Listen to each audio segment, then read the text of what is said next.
What's up, chat? I might have no problems with my stream today. Let's just hope so. Anyway, we're hoping. That's the hope, folks.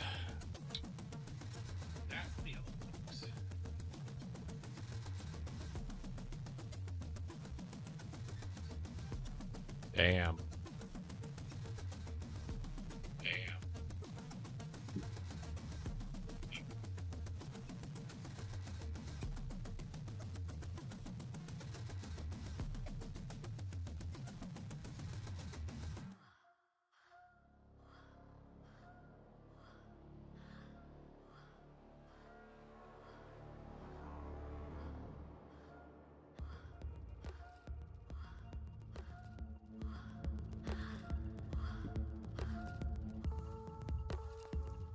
Well, better restart that, huh?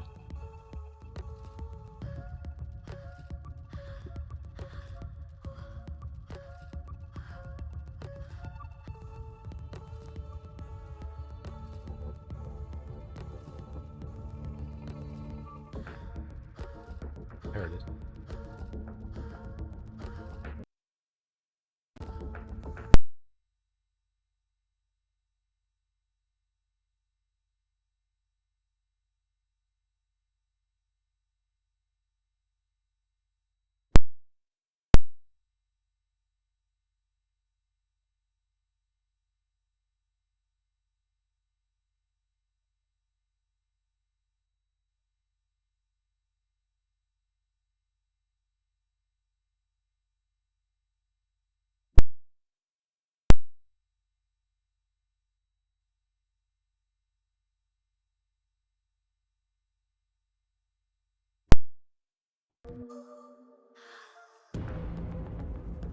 That was just the music, folks.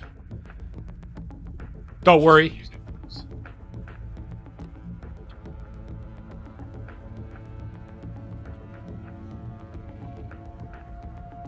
Oh, that was my mixer taking a shit is what it was.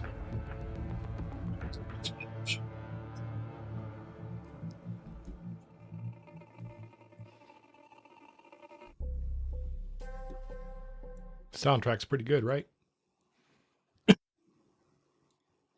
That's the marathon soundtrack, which I can play because it's a game soundtrack. Haha.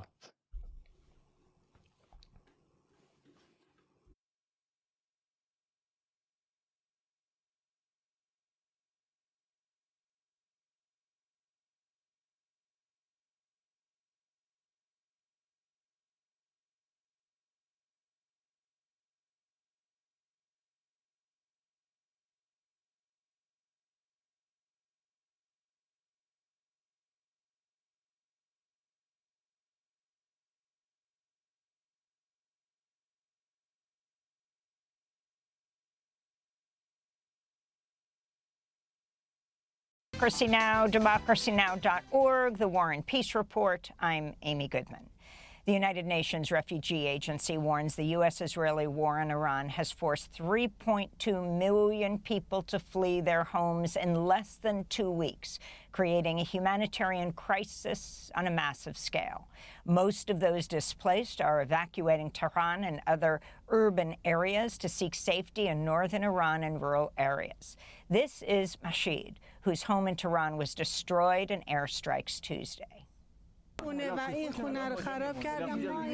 They destroyed that house and this one and ours here. Now we're staying with relatives. Where are we supposed to go? We have nowhere.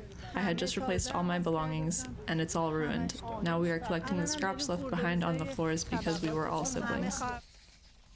Earlier today, huge explosions rocked central Tehran, not far from where a massive Quds Day demonstration in support of Palestinians was underway.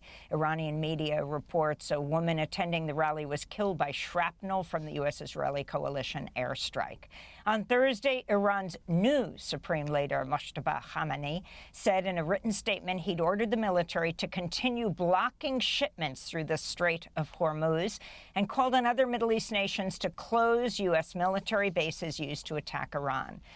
They were Mojtaba Khamenei's first public comments since he was chosen to replace his father, Ali Khamenei, who was assassinated February 28th, along with other members of the family, including Mojtaba's son, brother-in-law, and sister. Meanwhile, Israeli Prime Minister Benjamin Netanyahu held his first press briefing since attacking Iran, where he vowed to continue the bombardment of Iran and Lebanon and threatened to kill Iran's new supreme leader.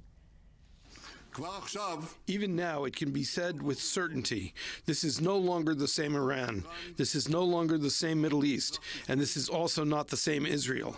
We are not waiting, we are initiating, we are attacking, and we are doing so with a force the like of which has not been seen before. The Pentagon says at least 4 service members are dead after a refueling aircraft supporting the U.S. bombing of Iran crashed in western Iraq Thursday. The Pentagon has not revealed the fate of 2 other crew members, saying that rescue efforts continue. This comes as a coalition of 250 prominent groups sent a joint letter to Congress urging lawmakers to vote against any additional funding for the U.S.-Israeli war in Iran.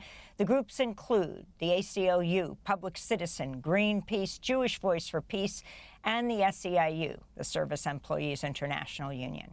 They write, quote, the $50 billion that the administration reportedly seeks for a new Pentagon supplemental would be enough to restore food assistance for 4 million Americans that was taken away in the tax and budget reconciliation bill, establish universal pre-K education, and pay for the annual construction of more than 100,000 units of housing, among other possible priorities. In Oman, 2 foreign nationals were killed and several others injured after Iranian drones struck Oman's northern Sohar province. Of 14 civilians killed so far in Gulf nations, all but 1 were immigrants, predominantly South Asian nationals who work low-wage jobs. One Pakistani worker told Middle East Eye that despite the risks, quote, if I don't work, I go hungry, oh, quote. Meanwhile, Saudi Arabia says it shot down 56 Iranian drones since early Friday, including one targeting the high-security diplomatic area of Riyadh. And NATO says its air defenses in the eastern Mediterranean shot down a 3rd ballistic missile that was fired from Iran towards Turkey. Iran's attacks continue to roil energy markets, with the price of oil surging to nearly $100 a barrel, even after the International Energy Agency announced a record release of oil from strategic reserves. On Thursday, President Trump suggested skyrocketing fuel costs are a good thing. He wrote on his social media platform, quote, the United States is the largest oil producer in the world by far, so when oil prices go up, we make a lot of money, unquote, Trump wrote. Israel's military has bombed central Beirut, killing at least 12 people and sending black smoke billowing into the sky over Lebanon's capital. The Israeli strikes on Thursday targeted the Bashur neighborhood close to downtown Beirut. Separate Israeli attacks ripped through Beirut's southern suburbs and large swaths of southern Lebanon. Earlier today, an Israeli strike targeted a bridge over the Litani River, a major crossing point between northern and southern Lebanon. Among the latest dead are 9 people, including 5 children, killed by Israeli bombs in the town of Arki. Israel's military said it was responding to rockets and drones fired at Israel from Hezbollah. On Thursday, Israeli officials said they're expanding a forced evacuation order for southern Lebanon, almost doubling the size of the zone. More than 800,000 people have been displaced by Israeli attacks across Lebanon, with 687 people killed in less than 2 weeks, including 98 children. After headlines, we'll go to Beirut for the latest. Israel's military's dropped all charges against 5 soldiers accused of assaulting and gang-raping a Palestinian man detained at the Sde Teman prison in 2024. The prison has become notorious for the gruesome torture of Palestinians. The man was hospitalized with broken ribs, a punctured lung, and rectal damage and other injuries. The former top lawyer for the Israeli military was arrested last year for her alleged role in the leak of surveillance video that showed the Israeli soldiers raping the Palestinian prisoner who was returned to Gaza after his release from the Israeli prison. At the time, far-right Israeli Finance Minister Bezalel Smotrich said the soldiers should be treated like heroes, not villains. Meanwhile, Spain has permanently removed its ambassador to Israel as the Spanish government intensifies its opposition to the U.S.-Israeli war in Iran. Spanish Prime Minister Pedro Sanchez said last week Spain would refuse to allow the U.S. to use naval and air bases in southern Spain to strike Iran. In related news, Iceland and the Netherlands have joined South Africa's genocide case against Israel at the International Court of Justice. The case was first brought in December 2023. In Greece, thousands of demonstrators marched through central Athens Thursday towards the U.S. Embassy to protest the war in Iran and to demand the closure of NATO bases in Greece. We consider the stance of the Greek government to be despicable because it not only puts us in danger by hosting American bases all over the country, but also has very strong ties with the state of Israel that is conducting a genocide with the United States. For us, the government should have already issued a public statement that would clarify that they are not getting involved in this war. On the contrary, we see them making moves, either with the frigates in the Red Sea or the F-16s in Cyprus. That shows our country wants to be part of the war. The Trump administration has granted a 30-day waiver for countries to buy U.S.-sanctioned Russian oil currently stranded at sea. Treasury Secretary Scott Bessent said the move was needed to stabilize energy markets that have been roiled by the U.S.-Israeli assault on Iran. The waiver came as Ukrainian drones on Thursday struck a pipeline terminal in Russia's Krasnodar region, setting fuel tanks on fire at one of the largest oil facilities in southern Russia. Meanwhile, officials in Kyiv say fighting in the Middle East is rapidly consuming expensive U.S. air defense munitions that Ukraine desperately needs to fend off Russian missiles and drones. In Geneva, investigators presented evidence to the UN's Human Rights Council Thursday on Russia's deportation and transfer of Ukrainian children since Moscow's full-scale invasion of Ukraine in 2022. Some 20,000 children have been abducted and sent to Russia and Belarus, where they're sometimes subjected to military training and even forced to fight against Ukraine. This is Eric Mersa, the chair of the UN's Commission of Inquiry on Ukraine. Families remained unaware of the fate of the children for prolonged periods of time. This has led to lengthy separation, distress, and suffering. These acts have been widespread and systematic, committed as a matter of policy, and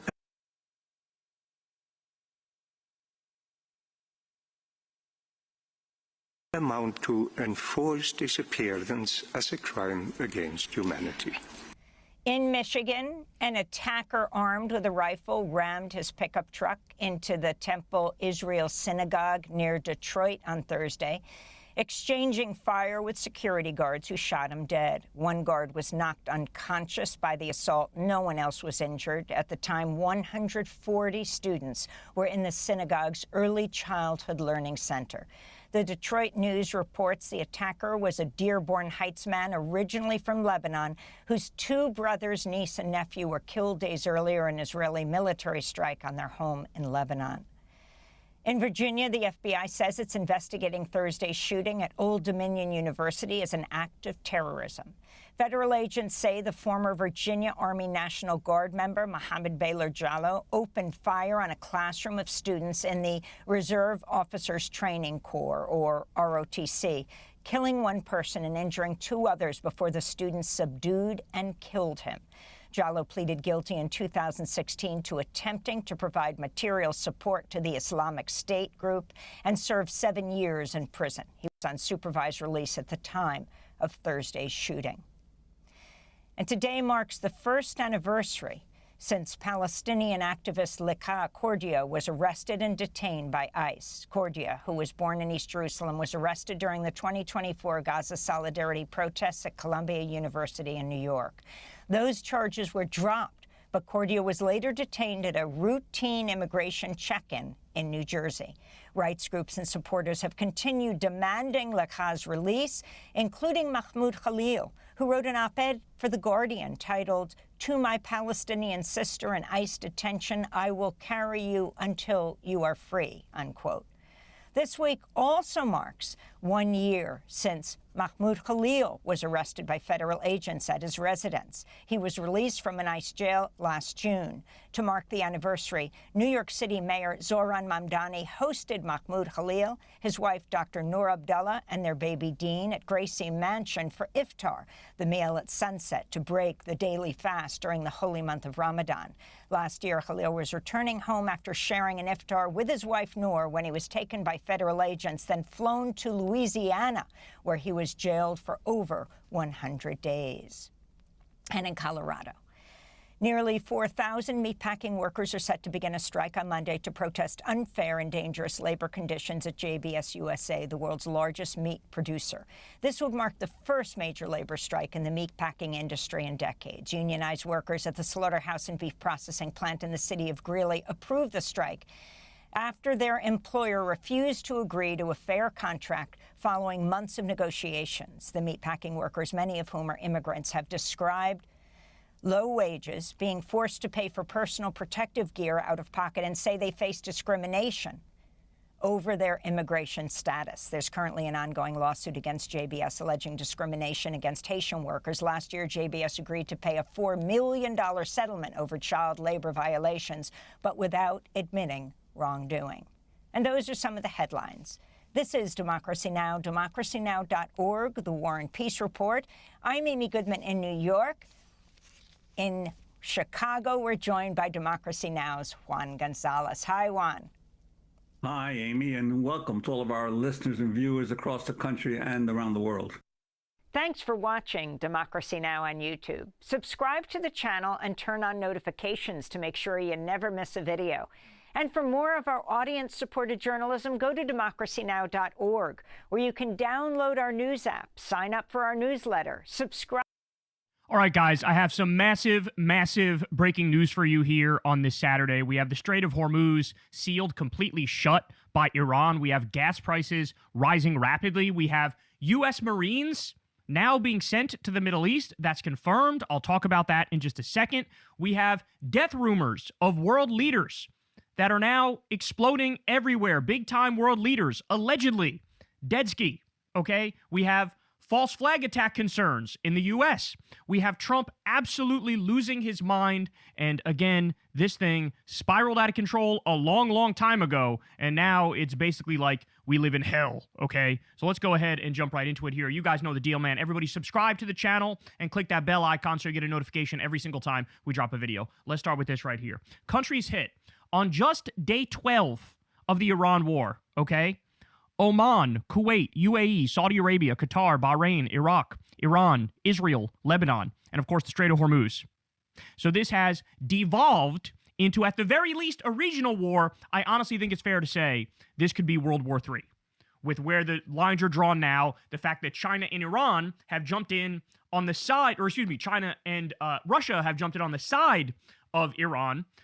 This is getting very, very ugly very, very quickly. Okay, Dropside News says, breaking, Citibank shuts down offices across the UAE. In fact, I don't think it's just Citibank. There are a bunch of different banks that shut down in the Gulf Arab states because they are being directly targeted by Iran because, of course, the U.S. and Israel targeted an IRGC-connected bank in Iran. Okay, so the U.S. opened that door, Israel opened that door, Iran said, okay, I guess we're going to respond in kind. They were warning, if you live within 1 kilometer of a bank and you live in the Gulf Arab states, get the hell out of there. And so now it looks like the attacks are reciprocal. They're going both directions. And we are long past just going after military targets. Of course, you know, Israel and the U.S. have consistently targeted civilian targets. And now you have banks being targeted by the IRGC as well. Okay. Breaking, U.S. oil prices surge above $96 a barrel after President Trump says the Iran war will end, quote, when I feel it in my bones, whatever that means. So we're now doing a policy on the whim of a war criminal pedophile rapist who's clearly sundowning. That's how we're making policy. Now, we discussed the other day, it appears like they're purposefully manipulating the market to make money off of it. When Trump came out and did a press conference where he head faked an end to the war and the markets reacted favorably and the price of gas went down, and then of course people realized that's total bullshit and the price went back up. I mean, the corruption is off the charts. On top of the warmongering, the corruption is off the charts, because I have no doubt that people in Trump's inner circle, and maybe Trump himself, are personally profiting off of puts and calls and all sorts of bets as they manipulate the market during wartime. Trump, as I said, coming completely and utterly unglued. We have this comment right here, y'all. He said, quote, "Watch what happens to these deranged scumbags today. I, as the 47th president of the United States of America, am killing them. What a great honor it is to do so." He's bragging about murdering. And it reminds me of the meme where it says, the Iranian government was killing Iranian civilians, so we had to kill Iranian civilians. How does that make sense? You yell at the Iranian government for being terrible to the protesters and killing civilians, and you go, that's our job. We're going to go in there and kill all your civilians. And by the way, that's exactly what's happening. So this is completely and utterly unhinged. I want you to think for a second what the reaction would have been if Barack Obama said this or if Joe Biden said this. Watch what happens to these deranged scumbags. I'm killing them. What a great honor it is to do so. Absolutely unhinged. By the way, also, I keep warning you guys, he definitely is considering nuclear weapons. I have no doubt. This is a guy who in his first term floated nuking a hurricane because he thought it might stop the hurricane. All right, so there's no doubt he's floated that behind the scenes in regards to this conflict. And that should terrify all of you, because he's surrounded by absolute loyalists and sycophants who do nothing but slurp his ball sweat all day. They don't have it in them to say no to him. So if he becomes dead set, if he thinks that's the only way I can win this is to nuke them, he's going to nuke them. This is a 5-alarm fire, to say the least. All right, let's also show this here. So we have Trump to a local news station in Cincinnati, Ohio. He went and gave a speech in Ohio and Kentucky the other day on affordability. Of course, that's incredibly ironic because he's absolutely obliterating the economy as he's giving these speeches. And listen to what he says here. There's never been a better year for a president. I mean, I've been rated. There has never been a better year for a president first year than what we had. That includes the stoppage of 8 wars with a 9th to come. And what we've done, the economy is roaring. It's phenomenal. That's why I'm here. This is an excursion, a little excursion, and I think it's only that.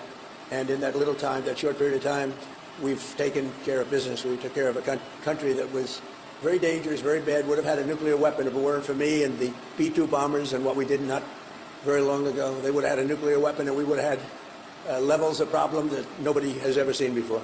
Needless to say, all of that is bullshit. Literally all of that is bullshit.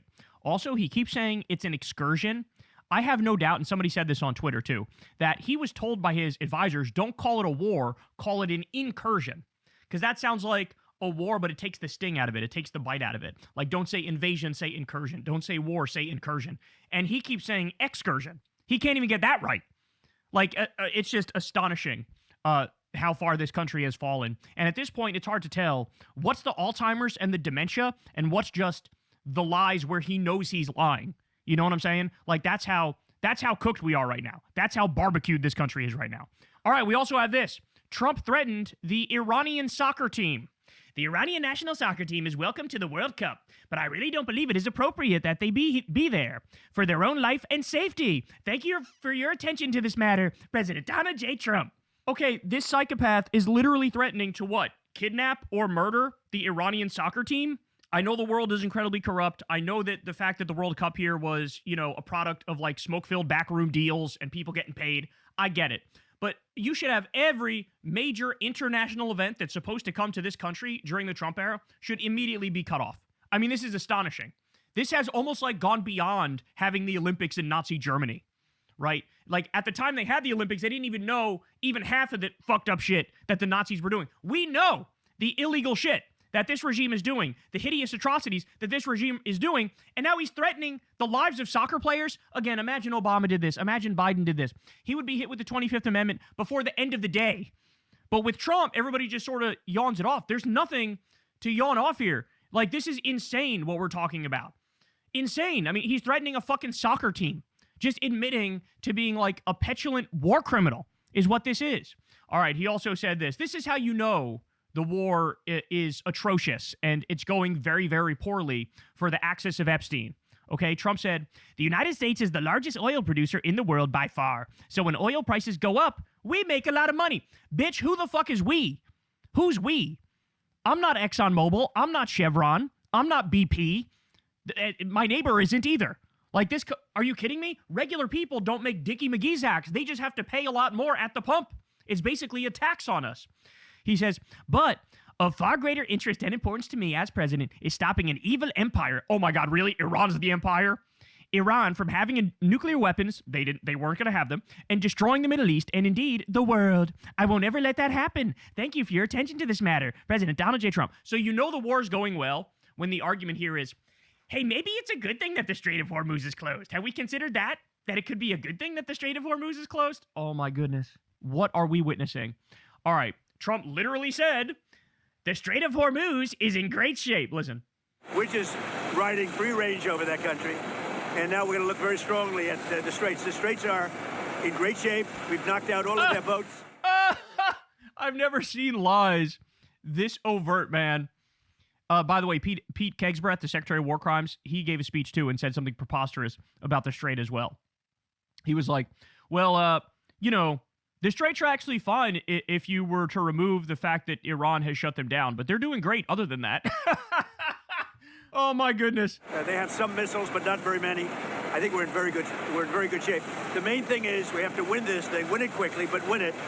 And there are many people, I'm just watching some of the news. Most people say it's already been won. It's just a question of when. When do we stop? We don't want to let it regrow, and ideally would like to see somebody in there that knows what they're doing. I mean, again, what I don't understand is how we can live in a world where everybody knows what he's saying is exactly incorrect and the opposite is the truth, and people just let it rock, right? Like, there should be impeachment. There should be the 25th Amendment. You got to find a way to take the power away from this guy. Did you know that his dad had Alzheimer's? And when he was in his later years, they gave him like a desk and fake busy work to try to say to him like, oh, yes, sir, you are still running your business empire.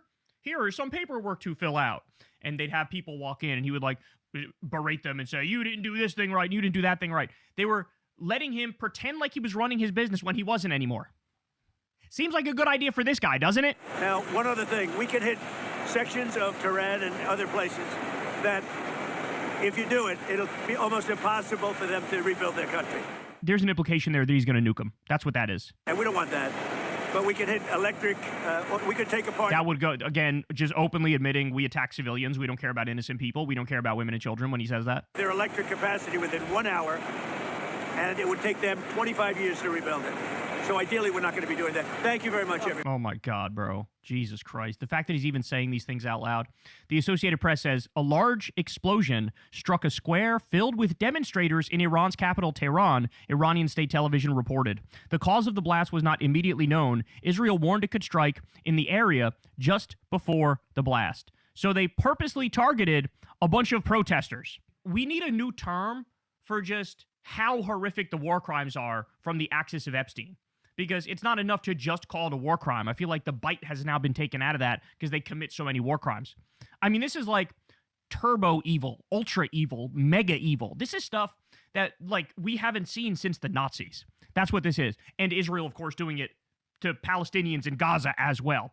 But this is like if any of our enemy countries acted to us the way we act to them, oh my God, everybody would lose their goddamn minds and basically say they're the most evil people that have ever existed in human history. All right, what about this one here? Scoop, U.S. intelligence indicates that Iran's leadership is still largely intact and is not at risk of imminent collapse after nearly 2 weeks of relentless U.S. and Israeli bombardment, per sources briefed.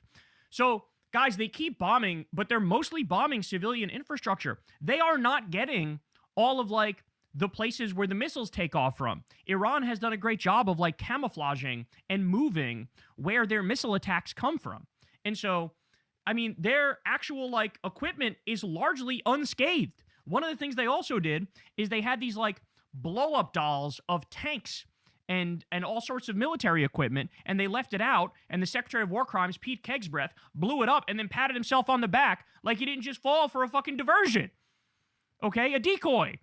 It's insane how effective they've been. Now, yes, it is true that because of Mossad intelligence, they were able to take out a lot of people in the IRGC. But In the IRGC, they have it planned like 5, 6, 7 layers down who's going to take your place if you get killed. And so the government has not fallen. It's really that simple. And now you have U.S. intelligence going, oops, did you know? U.S. intelligence came out and said, actually, we didn't even think they would close the Strait of Hormuz if we did this. Oh, my God. Oh, my God. I'm sorry, guys, but this is like one of the biggest differences between Democrats and Republicans. It's just like bare minimum intelligence.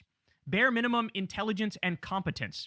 There's not a single Democrat in the country that wouldn't have immediately planned for a scenario like that. They wouldn't have launched this attack in the first place, which is the correct thing to do, by the way, is to not attack. But just like the stupidity level is through the roof. I've been saying a lot these days that like the stereotype of like the evil genius. Turns out that that's like not how the world works. They usually, like, if they're evil, they're also generally really fucking stupid. And Trump really proves that, and all the idiots around him really prove that. And the intelligent people are usually more ethical. Like, apparently that's how it works. All right, this is crazy. Ready? The U.S. is trying to contact Iran for a ceasefire. Iran is refusing, according to The Guardian. Witkoff has already requested a ceasefire from Iran through various channels twice. Iran refused, seeing no point in it, as the U.S. is clearly using any ceasefire to better prepare its next attack on Iran. And that's exactly right. The U.S. and Israel want the ability to refresh the number of missile interceptors they have, to reload basically, and then do this again against Iran. And Iran wants the U.S. and Israel to pay a price where they know, hey, you can't just do this because we will fuck up everything. We will destroy the global economy if you try to take us down. They're trying to provide a disincentive to the notion of attacking them, right? And that's why they're not stopping. So this is now the second or third different time that there were reports that the axis of Epstein wanted. That's right, chat. I have my mic muted. It's still green. My fucking mic is not green now, but now it is. But my outbound stream is green today. I don't know what I did. I fixed something. A ceasefire, and Iran said no. And what that shows you is they feel like they have a decent control of the situation right now. They genuinely do. The U.S. Military bases in the region are absolute barbecue chicken. They are burnt to a crisp. You have like hotels and stuff in the Gulf Arab states that have been targeted. Specific U.S. intelligence has been targeted. You have multiple dead U.S. soldiers, never mind the contractors. Yep, we don't even know how many. There's supposedly 2,500 people on the ground. Tel Aviv has been absolutely obliterated. Iron Dome is like not even really working anymore at all. So Tel Aviv is just a sitting duck at this moment. And they've blown up at least 10 oil tankers that tried to get through the Strait of Hormuz without permission. So they're not fucking around. They are not fucking around by any stretch of the imagination. And also, what did I tell you guys about the U.S. losing its word meaning anything? Now, like, Iran knows, hey, we make a ceasefire with them. There's not even a guarantee there's going to be a fucking ceasefire.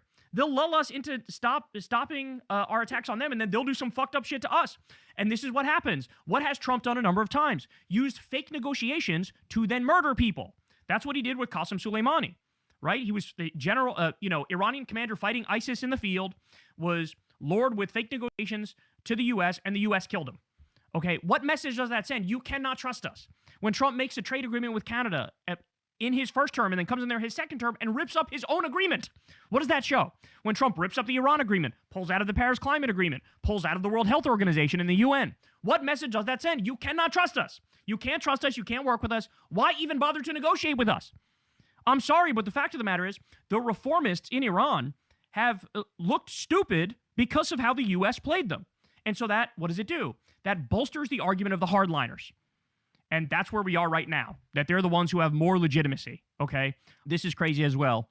So according to the Pentagon, Trump's operation in Iran cost $11.3 billion in its first 6 days, exceeding Doge's total savings. There were no savings. Even that $9.4 billion is absolute horseshit, okay? The number today, 12 days into the war, is certainly much higher. Okay, so listen to this. The Pentagon pegs daily cost of Iran war at $1.9 billion, which is annualized to $687 billion. For perspective, $687 billion could eliminate the income tax for every household making up to $150,000 in income per year. Stop and think about that. For the amount of money we spent on this illegal and offensive war that fucking nobody wanted, the amount we've already spent, the amount, put out there to a year, extrapolating to a year, you could get rid of the income tax for people making $150,000 and less. It just goes to show you, man, like, it's fucking ridiculous. Our priorities in this country, like, they're absolutely broken. They're absolutely destroyed. And it's because of corruption. It's because of the military-industrial complex. It's because of capitalism. It's because of imperialism. Okay? Let's put in perspective some more here. So this is from Newsom's press office. Trump's war is costing about $2 billion a day. That's the same as 270,000 Pell Grants helping students afford college, a full year of rent for 143,000 families, nearly 4 years of the 988 suicide crisis hotline, 3+ months of WIC nutrition for moms and babies, 29 days of breakfast and lunch for every public school kid in America, all the humanitarian aid the U.S. gives the UN in a year of free preschool for 110,000 low-income kids, a month of SNAP for nearly 10 million Americans, a month of Medicaid for nearly 3 million Americans. What we're fucking spending it on. Blowing up a girl's elementary school. Blowing up oil refineries and poisoning a city of 10 million people by giving them cancer. That's what we're doing. Jesus Christ. And you wonder why people call us the Great Satan. You wonder.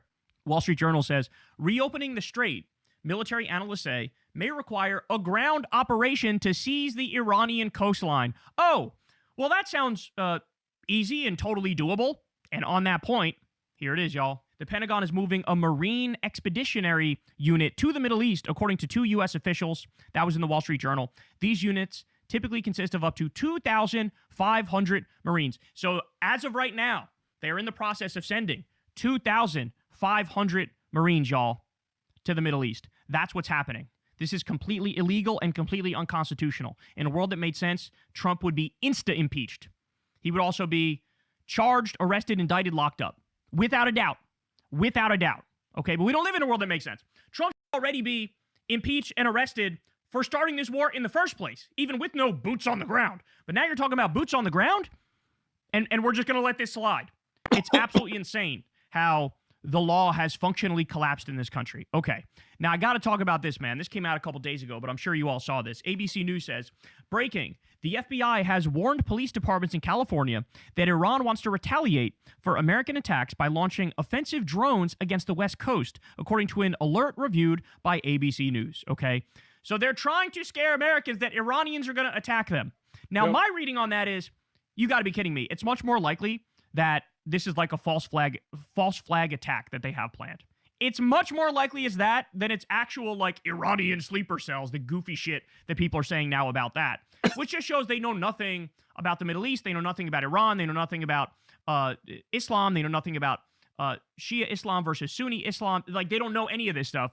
They're telling on themselves when they do the whole sleeper cell fear-mongering. It's literally like a throwback to 2003 style Islamophobia, except this time it comes across as more desperate and more pathetic and more try-hard, okay? But ABC News is going, be afraid, Iranians are coming. Ready? So then Caroline Levitt chimes in and says, this post and story should be immediately retracted by ABC News for providing false information to intentionally alarm the American people. They wrote this based on one email that was sent to local law enforcement in California about a single unverified tip. The email even states the tip was based on unverified intelligence. Yet ABC News left out this critical fact in their story. Why? To be clear, ready for this? No such threat from Iran to our homeland exists, and it never did. It never did. Thank you for now verifying and validating that you guys waged an illegal and offensive war against a country that didn't attack us, wasn't going to attack us, and was zero threat to us at all. Because now, at least 3 or 4 separate times, Trump and other people in the regime went out there and said, oh, I actually think they were going to attack us. I think they were going to attack us. That's why I had to do what we had to do. Trying to give him some legal cover. Now, here you are going, let me destroy that legal cover and tell everybody in no uncertain terms, we're the baddies. We attack them. Oh, my God, son. Oh, my word. The way that this regime contradicts itself on a regular basis and basically accidentally I just saw your follow. Sorry. Is just off the charts, y'all. This is also terrifying. FBI says, before most mass attacks, attackers often show concerning behaviors or exhibiting signs that they are on a path to violence. You may be in a unique position to observe these signs in someone you know. That's some bad G. And sharing your concerns could be the key to preventing an attack of mass violence in your community. Okay? So again, people are reading this and the reaction is going, why are you saying this? Are you guys planning a false flag? Is that what's happening? Because it kind of feels like you guys are planning 3,277. It's a good number. I like it. Then we get this. This went pretty viral. Okay, that's interesting timing. 4 drones stolen from Fort Campbell. Oops. Army offers $5,000 reward. Breaking, FBI has said that Iran could attack California with drones. Oh, dude. Come on, man. They're not should even be trying, able to. Bro. Like, what the fuck so is fake. this? I've never been one of those people that this is so fake. says every conspiracy theory is bullshit and wrong. But it's also the case that not all of them are correct. The answer is obviously somewhere clearly in the middle, like it's a nuanced thing, and you got to take it on a case-by-case basis. But watching this shit, I think everybody understands that when there are conspiracies, they're absolutely carried out by incompetent fascist buffoons like this fucking regime. Totally. I think everybody understands that. Right? I think everybody understands when you look at the Charlie Kirk killing, for example. Kash Patel doesn't know what the fuck he's doing. Dan Bongino doesn't know what the fuck he's doing. The official story is total fucking horse shit. I don't trust those guys at all, and neither should you. So I don't know what's going on here, but certainly multiple indications that false flag might actually happen. All right, Israel says this. The Iranian regime is firing missiles at Jerusalem, Israel's capital. One of them struck a few hundred meters from the Old City, the Western Wall, the Al-Aqsa Mosque, and the Church of the Holy Sepulchre. Protecting lives and worshippers' safety comes first. That is why prayer at all holy sites has been temporarily suspended. The reason why this is terrifying, that's crazy. I'll play this video here for you as I talk to you. Actually, the reason why this is terrifying is because a number of people have speculated through the years that one of the things Israel will do is they will attack the Al-Aqsa Mosque, blow it up, okay, then blame Iran for it. And then they'll try to build, what do they call it, the third temple to like fulfill the prophecy of the return of the Messiah. So you got to slay the red heifer, you got to build the third temple where the Al-Aqsa Mosque is. And so step one of that plan is blow up the Al-Aqsa Mosque and blame it on Iran. And now that we're in a war with Iran, they have the cover where I guarantee you if they do it, they will say Iran did it, and every media outlet in the West will dutifully report, oh, Iran blew up the Al-Aqsa Mosque.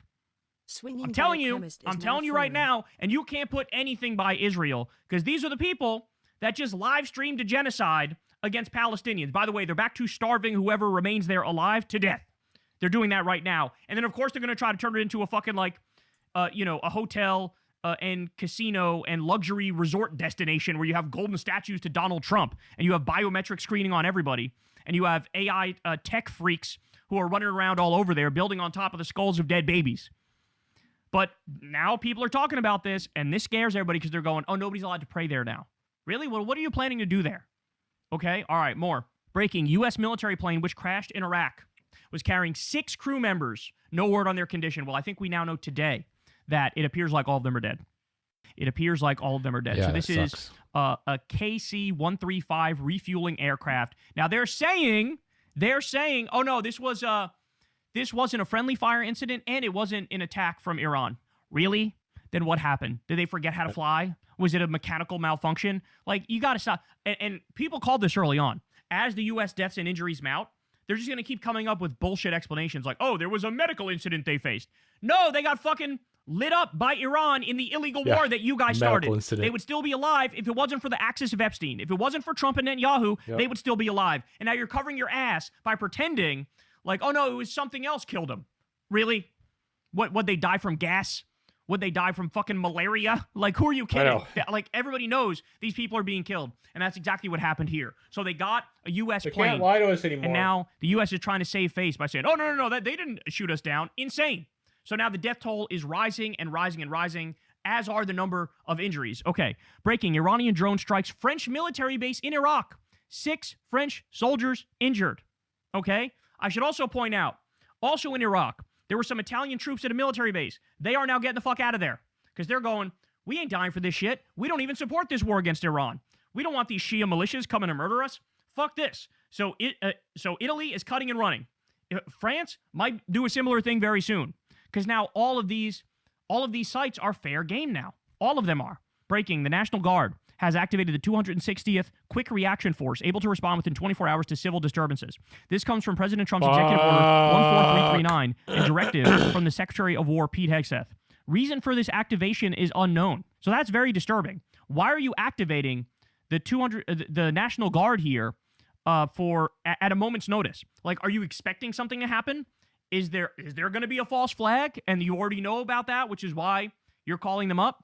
Is it that you're expecting riots and protests and unrest because you're destroying the U.S. economy at the same time you wage another illegal and offensive war? Like, what exactly is going on here? Very bizarre that they're calling it up. And we have to point that out. People need to point that out. All right, this is a big deal. So the Mirror says, Iran's new supreme leader is in a coma and has lost at least one leg. So he almost was killed. Almost was killed in the attack that killed his dad, I believe his kids, his wife. He almost was killed, but he is alive. Lost a leg. They say he's in a coma. Since then, I've heard conflicting things. Some say he's not in a coma anymore. But clearly he's very, very injured. And this is a big deal. Now, also, while we're on this topic, this is wild. The latest video released by the Israeli government, people are now speculating it's AI generated. Okay? I know. And the reason they're speculating is... I know. I think I agree. It's good. A screenshot from it. Okay? If I zoom in here, as I'll do, yeah. look at this left hand. Oh, what's up? Look at this Swinging left hand. biochemist. Hey, I like What your do you nickname. notice? Thanks for the follow. It looks to me like 1, 2, 3, 4, Oh, it's 5, Friday. 6 Happy Friday. fingers. Perfect That is like a newsroom. What is hallmark happening? of an AI video. Gazax. Is 6 fingers. Let's get these gazax. There's also, at a different point in the video, you could see there's like a weird thing going on with the length of his fingers on his other hand, where like the fingers are like awkwardly all the same length. It doesn't look like that is something that that's exists in just his reality. It palm. looks very fake. Okay. That's The just other his thing is palm. there's another moment where people pause it when he's talking and you see the bottom row of his teeth. And his teeth look like shark teeth. There's like, way more than the amount of teeth that should be there are there. So now people are speculating, holy shit, is Netanyahu dead? The internet is erupting with rumors of Netanyahu's demise. Now, Really? my take on it is Holy I genuinely shit. have no idea. And the fact of the matter is, unfortunately, some of the most evil people Can you throughout imagine? history end up living the fucking longest and somehow escaping any Exactly. known Evil accountability. never dies. And so I got a bad feeling that a similar thing happens with the criminal Israeli regime, the terrorist Israeli regime. But having said that, there is a lot of speculation. People are pointing out little pieces of evidence. They think the most recent video that was released was AI generated. They're also saying, they haven't seen him and Ben Gvir in public for quite a few days now. There's also a video of Scott Besson, who was doing an interview with a news outlet. He's urgently called in by the president, and then he comes back an hour later, and he seems genuinely visibly shaken. So people are speculating he was told then that they got Netanyahu. But again, we don't know. All we have is I'm giving you all the information that I have, and we can make our best educated guess as a result of that. Me personally, I'm waiting for more information to come in. Okay, I'm waiting for more information to come in to decide one way or the other. But like I said, the internet has exploded with these rumors, and as you can see here, it appears like 1, 2, 3, 4, 5, 6. 6 fingers is what it looks like, doesn't it? This looks like 6 fingers. Some people are saying no, it just looks like his palm. Like this is just his palm. But I don't know. I'll leave it up to you. But this would be a huge, huge deal. All right, we also have this from Mohammed Safa. Israel began targeting civilian infrastructure and cutting off roads to isolate southern Lebanon from the rest of the country. Israeli officials say the area will become like Gaza, completely devastated. We warned you that Gaza is the testing ground for a lawless new world order, and that's exactly right. So they're cutting off South Lebanon from the rest of Lebanon. And like I told you, as part of this greater Israel plan, they're going to totally obliterate everybody who lives there, try to commit genocide against them, kill them all, and then steal that land. Creating a greater Israel is the ultimate goal. That's the ultimate goal. And first they want to become a regional power, a regional superpower, and then the goal is global superpower. But this is where it begins. It began with the genocide in Gaza. They're doing pogroms and mission creep in the West Bank to steal the entire West Bank. And then, of course, it goes well beyond that. And going after Iran is an attempt to make Iran a failed state, to take them off the board as regional opposition to Israel. And everybody knows they were like the only major country that was preventing Israeli dominance and hegemony in the region. Okay? All right. Jeremy Scahill says, War Secretary Pete Hegseth just claimed that Iranian leaders have gone underground and are hiding, saying, quote, that's what rats do. Meanwhile, several senior Iranian officials have been openly marching through the streets of Tehran today, even as U.S.-Israeli bombing continues. Wow. Okay? So there's video of it. You have Pezeshkian, who's the president. He was walking out in the open. Ali Larijani, the Secretary of the Supreme National Security Council, he was apparently out there as well. So it's kind of funny that what Secretary of War Crimes Pete Kegsbreth said is the exact opposite of the truth. As he's saying this, you have top Iranian leaders walking through the streets. Jay in Kiev says, Trump's world in 2 photos, saving the Russian economy and Putin's war machine while destroying the U.S. The U.S. stock market versus the Russian stock market. The U.S. stock market is going down, ski dog. And the Russian stock market is skyrocketing. Why? Because, of course, the price of oil is skyrocketing, and they just gave them sanctions relief, where now many of our ally countries are allowed to get Russian oil because, obviously, where the hell else are they going to get it? The Strait of Hormuz is shut down. of course, Iran is also allowing Chinese and Iranian ships to get through the Strait of Hormuz and going after all the other ships. So I'm sorry, they have this bitch on lock at this moment, okay? And Russia is now in a strategically much better position, and that, of course, puts people in Ukraine at further risk. NBC News says an Iran-linked hacker group has claimed responsibility for a cyber attack of a medical tech company, Stryker, in what appears to be the first significant instance of Iran hacking an American company since the start of the war. And by the way, how much further is that going to go?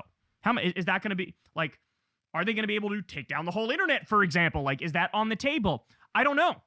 And I tell you the truth, I don't think our fucking idiot government does either. I don't think Trump knows. I don't think our intelligence agencies know. I don't think the Pentagon knows. I don't think any of them know. Because they clearly didn't know what the fuck they were getting themselves into at this moment. They didn't even think Iran would shut down the Strait of Hormuz. So what other capabilities do they have that we are unaware of? Okay? This is kind of crazy. So the Secretary of War Crimes says, for over 20 years, legal shops across the military services have grown bloated, duplicating efforts, muddying lines of authority, and pulling judge advocates away from what matters most, advising commanders in the fight. That ends now. So in this video, he basically is like, yeah, fuck all the rules of engagement. We're done with that. And then this guy says, posting a video about cutting legal oversight of combat operations immediately after you admitted you killed 170 girls in an airstrike on a school is insane. But that's right.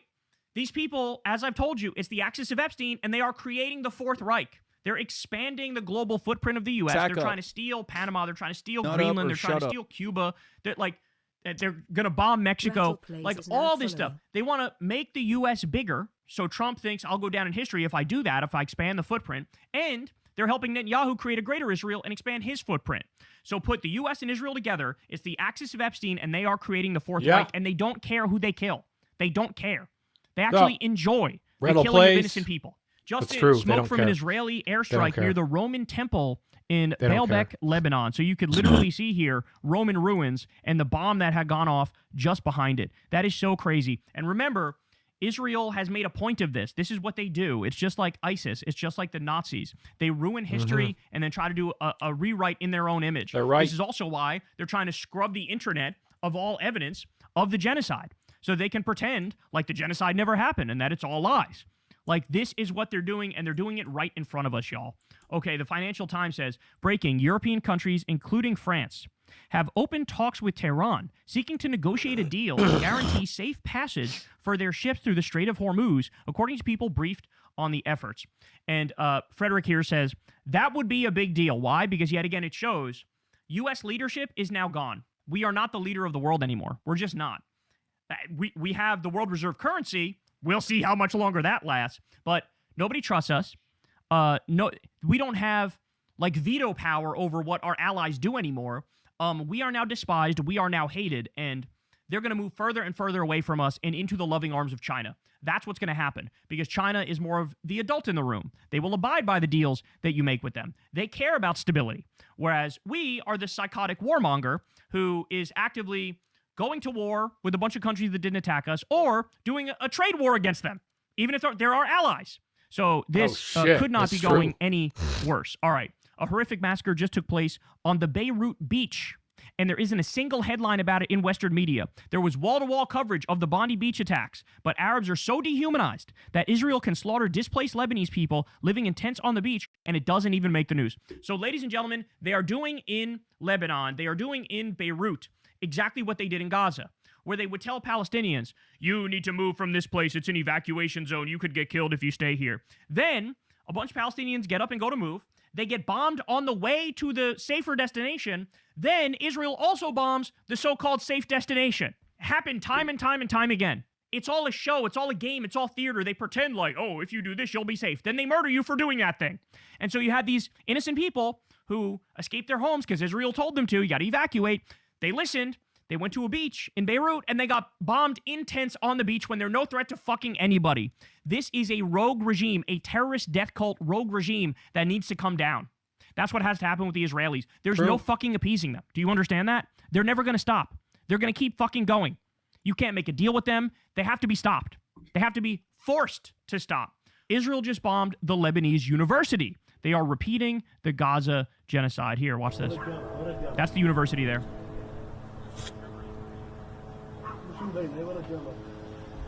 Holy shit, dude. I literally saw people posting on Twitter like, oh my God, they killed my university professor. Like, this is where I went to school. They killed my university professor. All right, Jeremy Scahill says, there was a triple strike that hit apartment buildings in Tehran, killing 40. A triple strike. So you've heard of a double tap. They're also doing triple strikes. Kill a bunch of innocent civilians. The first responders show up, kill them too, and then wait a little longer and bomb them again, just for good measure to make sure you killed the doctors and the medics. Oh my God, it's just unbelievable, the shit. And again, you're not going to see much talk about this in Western media. It's not going to be as big of a deal as it should be. Imagine Iran bombed a U.S. hospital and then bombed our first responders and then bombed a third time for good measure to murder everybody. Would we ever shut the fuck up about it? Absolutely not. Absolutely not.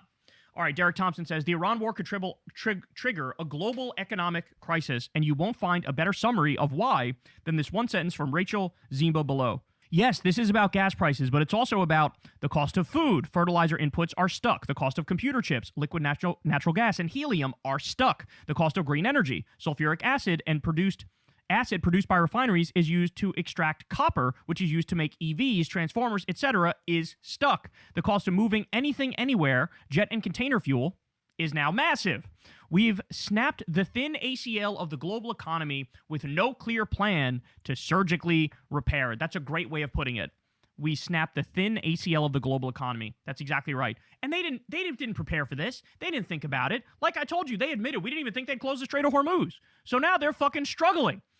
And Trump's out there bullshitting more than he's ever been bullshitting before. And he's a world record bullshitter, so you know it's crazy. And he's actually, everything's great. Nothing's bad at all. Technically, gas prices might be coming down, actually. Maybe it's good that the Strait of Hormuz is closed. They're scrambling, bro. They don't know what's going on. They have no idea what they're doing. All right, from the Financial Times again, U.S. and Israel have hit 17,000 non-military targets in Iran. Remember that number. What are we, 2 weeks in to the war? 17,000 non-military targets is what we've already hit 2 weeks into the war. And you wonder why I call them the axis of Epstein. You wonder why I call them that. Because they're depraved, vile, wretched, repulsive cretins. Okay? They're protecting the shadow government of pedophiles that fucking runs the world. That's what they're doing. Breaking, the USS Gerald R. Ford experienced a fire. Quote, not combat related, they say. Not combat related. Well, come to find out, that yet again is probably bullshit. This is their go-to move now. Oh yeah, our soldiers died, but not from the fire of the enemy. Right. Oh, yeah, our plane crashed, but not from the fire of our enemy. Oh, yeah, there was a fire on board the ship, but not because of the enemy. You just want to, like, pre-post right now that, like, literally anything and everything that happens to our military equipment and our soldiers is all because of accidents? Like, you want to pre-post that now? Because I'm going to get tired of these bullshit headlines coming out day after day after day. The Associated Press says, breaking, the Israeli military says it is dropping charges against 5 soldiers who were accused of sexually abusing a Palestinian detainee. Ladies and gentlemen, this is literally on video. You have 5 IDF terrorists who raped an innocent Palestinian. Then, in Israel, when they got arrested and they were being investigated, there was a big right to grape protest that fired up, where you had all these, remember this shit? Israeli citizens go out there and protest on behalf of the grapists and say, no, they have a right to do that. Because in their minds, they think the Palestinians are fucking subhuman and they should be treated like garbage and they should be raped. I'm not kidding. This is all fucking documented. This is all documented. By the way, at the same time, the approval of the war with Iran in the U.S. is like 25%. You want to know what the approval is in Israel? 82% support the illegal and offensive war in Iran. 82%. Just to show you the depths of the depravity of that disgusting society. Okay? Zionists have lost their goddamn minds. They are fascist, death cult, terrorist ethno-staters. That's what they are. That's what they are. And so there was a right to grape protest. Well, now the Israeli military is dropping the charges against the grapists who were literally caught on camera. And, they're all rejoicing. In fact, the defense minister of Israel, Israel Katz, says it's blood libel to go after the Israeli soldiers caught on camera raping a Palestinian. Think about that. Now, does this look like a group of people that can be reasoned with? Is that what this looks like? Can you, like, have a sober discussion with them about the right path forward and the right policies to pursue? Oh, wait. I got to point this out, too, okay? So first, let me show you this. Adam Johnson says, Republican support for bombing Iran was 53%. That was before the attack, okay? Then it shot up to 85 to 90% after Trump attacked Iran. So there's a vague current of anti-war sentiment within the GOP, but the lesson is it's superficial and easily jettisoned no MAGA whenever their split. cult leader goes neocon. Literally. That's exactly right. What I've been saying is you see a split in like the MAGA commentariat, where you got like the Megyn Kellys and the Candace Owens and the Nick Fuentes and the Tucker Carlsons, and they'll be skeptical of it. But you still have the traditional, you know, the fucking Sean Hannitys and the Mark Levins and those types, the Ben Shapiros, who are cheerleading the war. But certainly among the actual base, before the attack, it was 53%. Basically, half of Republicans supported attacking Iran, the other half didn't. And then after it shot up to 85 to 90%. Why? Because it is a fascist terrorist death cult, and they will go wherever their dear leader goes. It's that simple, okay? True. And as Adam Johnson also points out, one more piece of context that's worth adding is this 2015 public policy polling poll, which found that 30% of Republicans supported bombing Agrabah, which is the fictional country from Aladdin, y'all. The fictional country from Aladdin. Only 13% of Republicans opposed bombing Agrabah, a fictional Muslim Arab-sounding country. All right, this was a big deal. But just the other day, police were responding to an active shooter situation in a temple in West Bloomfield, Michigan. Okay, so there was appears to be a terror attack at a temple in West Bloomfield, Michigan. Someone crashed the car into the synagogue and started shooting.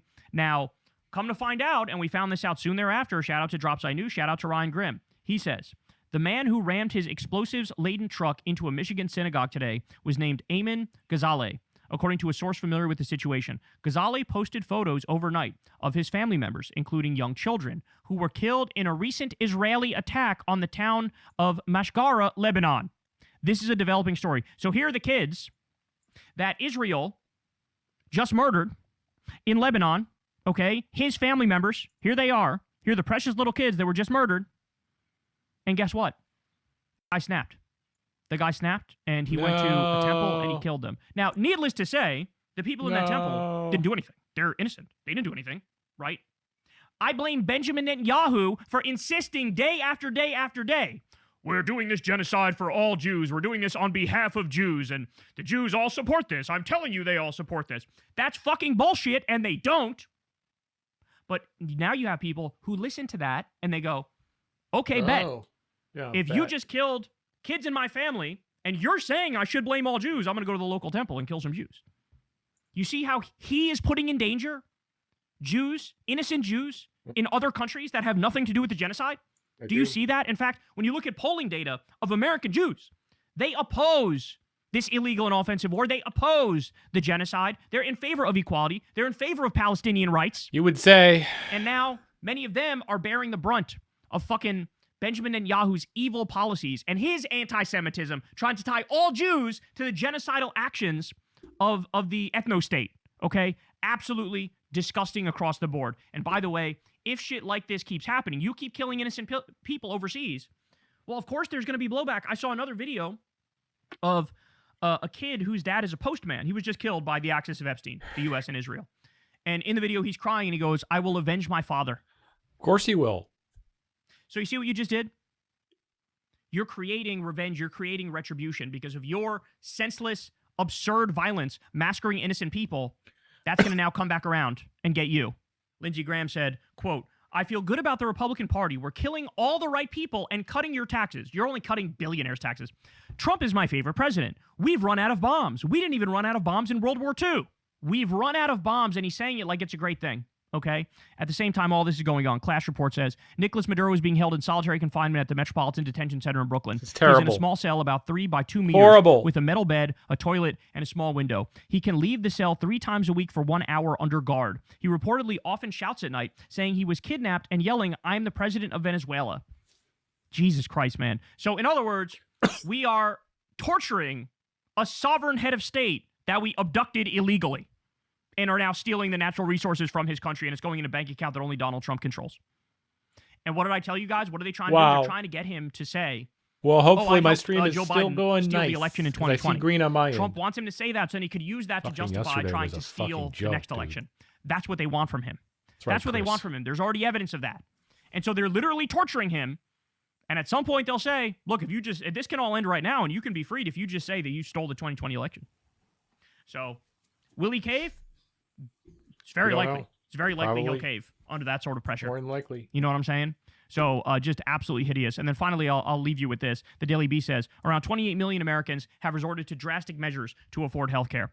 28 million Americans, ladies and gentlemen, 28 million Americans have skipped a meal to afford health care. This is what's supposed to be the richest country on earth, right?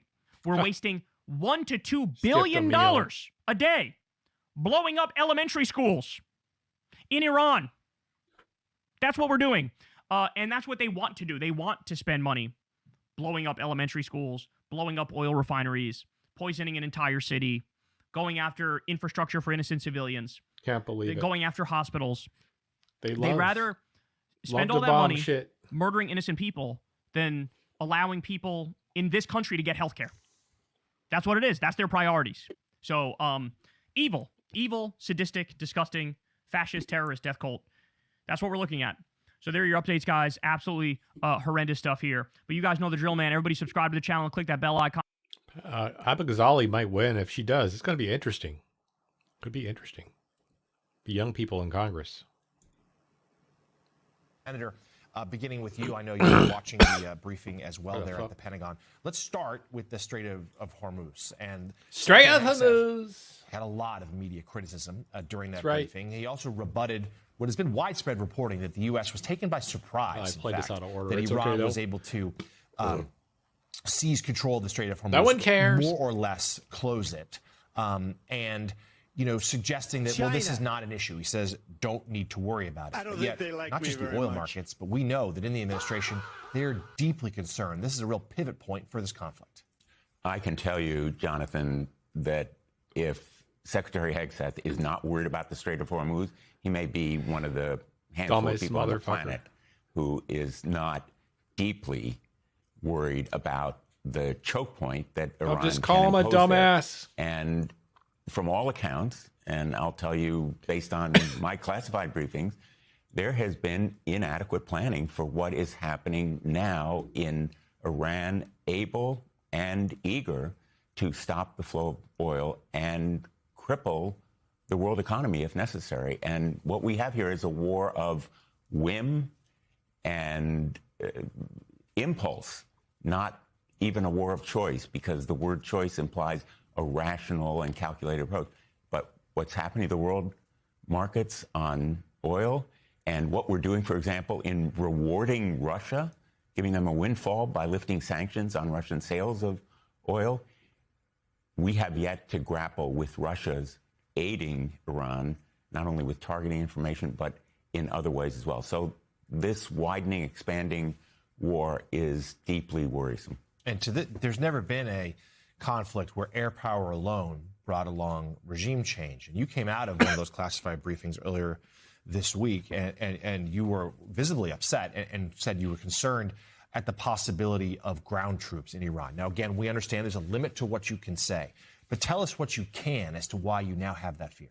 Well, first, let me say, Jonathan, as a dad, whose two sons served, one is a combat infantry officer in Afghanistan Marine Corps, and the other is a Navy SEAL. I know what old dad. Those families of all of the men and women in harm's way are going through right now, laying awake at night, wondering what's happening there, and the families who've lost loved ones, my heart goes out to them. What we see is a war with a variety of objectives, none of them clear: destroying enriched uranium, regime change, missile production and capacity, and stopping terrorism that's sponsored by Iran.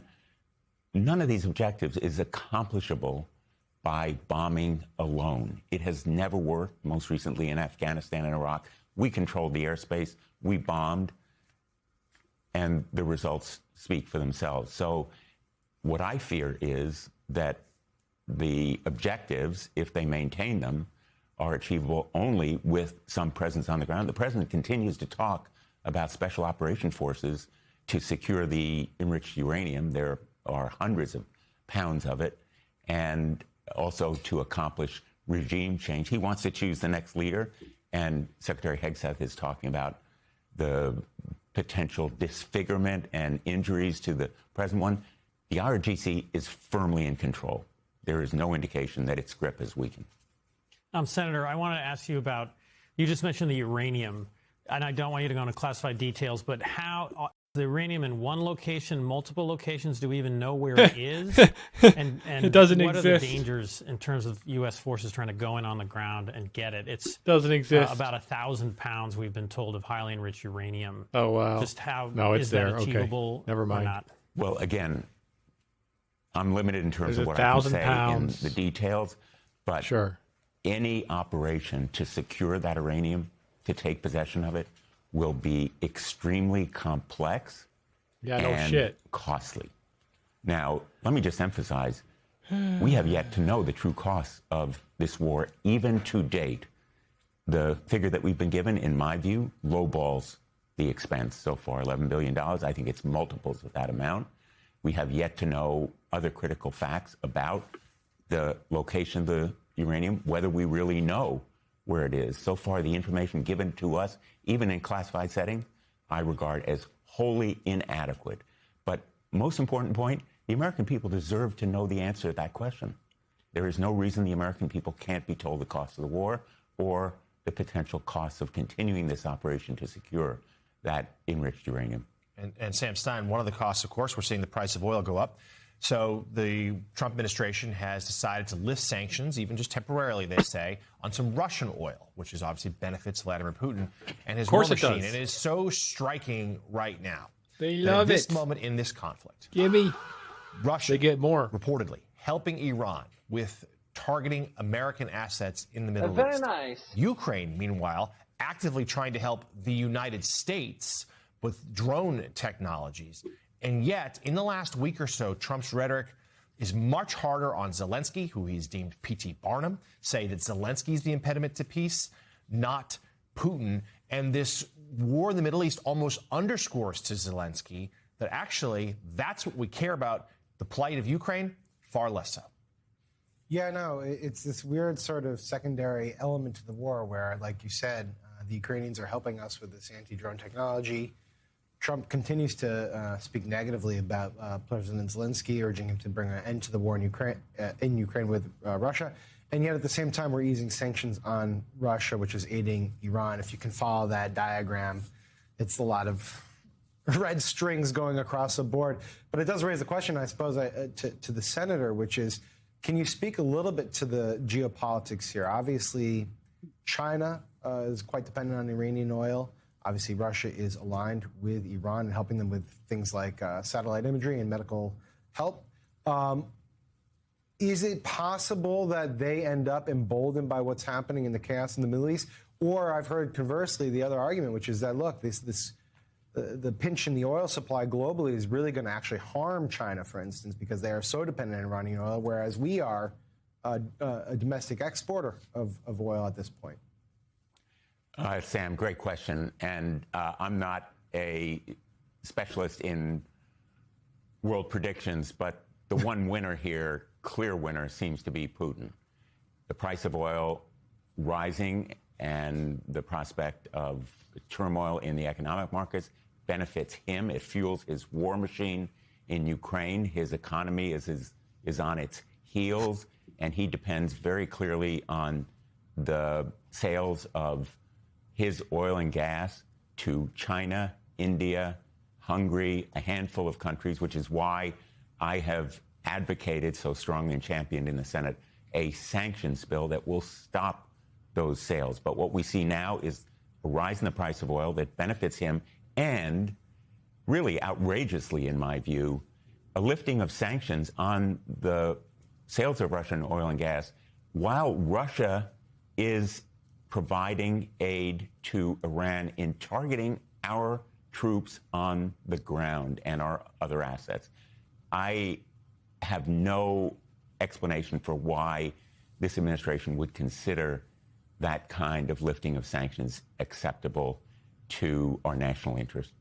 Your colleague in the Senate, Brian Schatz, Democrat of Hawaii, posted on social media last night, looks like we fought Iran and Russia won.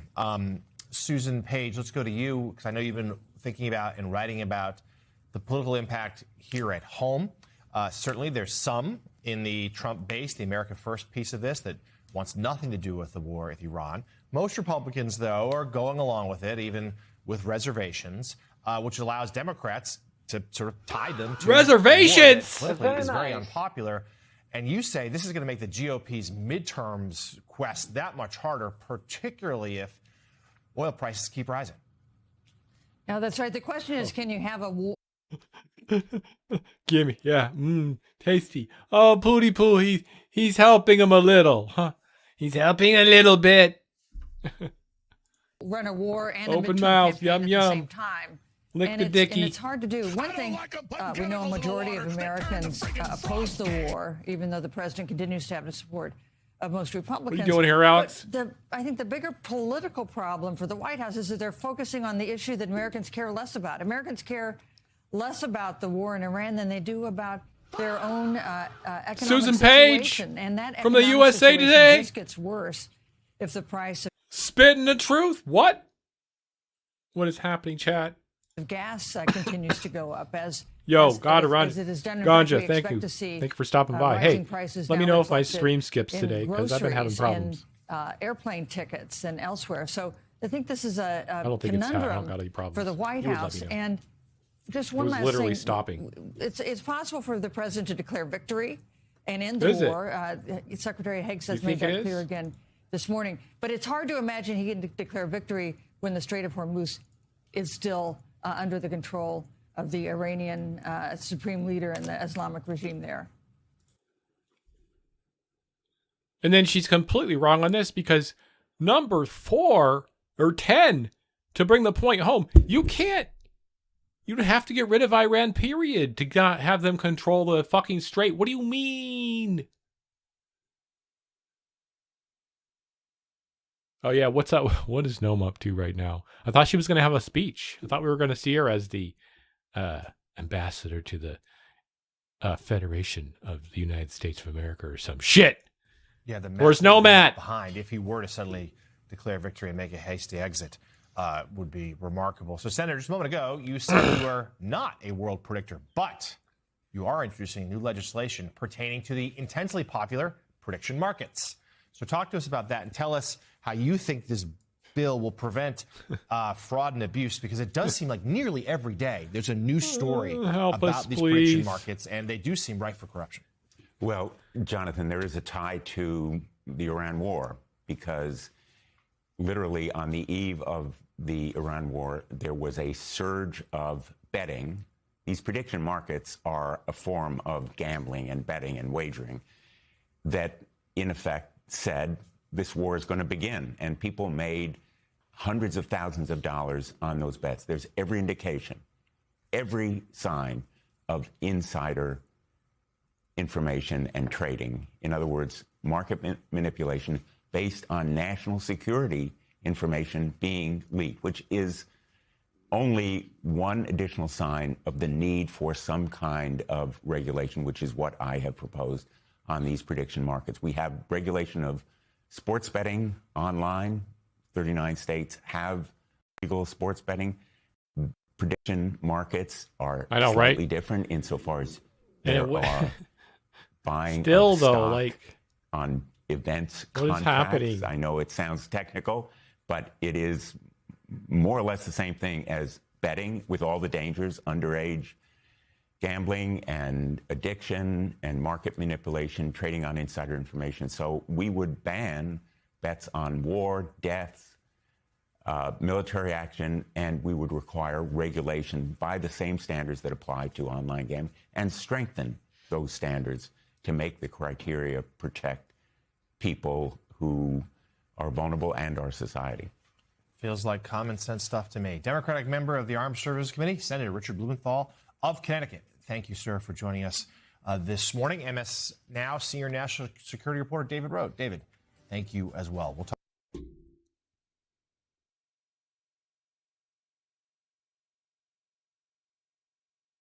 I know, right? The shit they have on there you can bet on, it's crazy. Wish I had some throwaway money. That'd be nice, right, Chatter?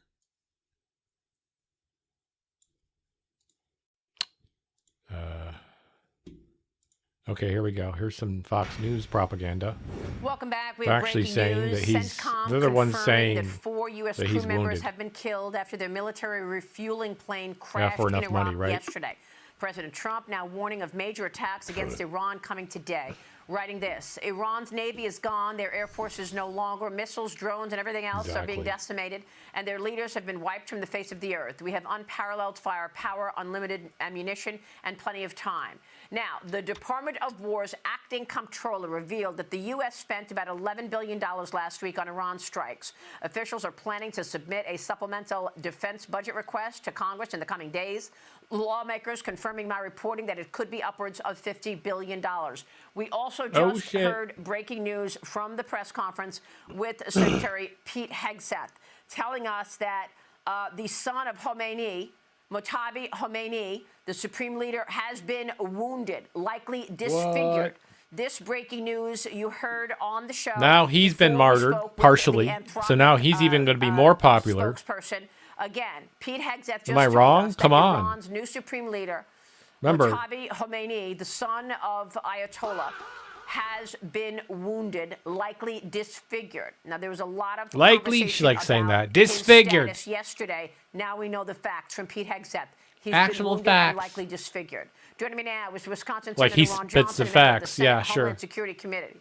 Like you Senator, can good trust to see anything you. he Thank you so says. much for being here. We have so much to get to with you, and I saw what you said about the Save America Act, and we're going to get to that.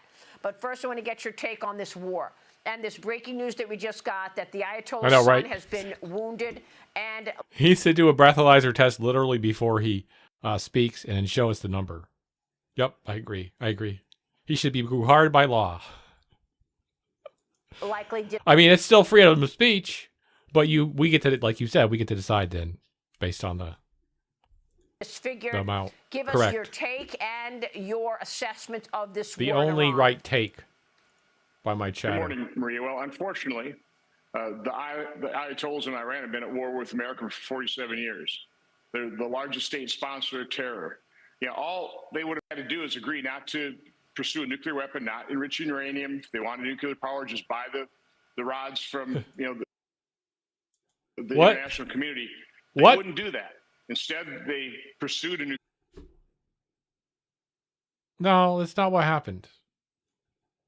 A liar. Wrong. It's not what happened. They built up their missile stockpile. No. They built up their drone stockpile. They've been the largest state-sponsored terror.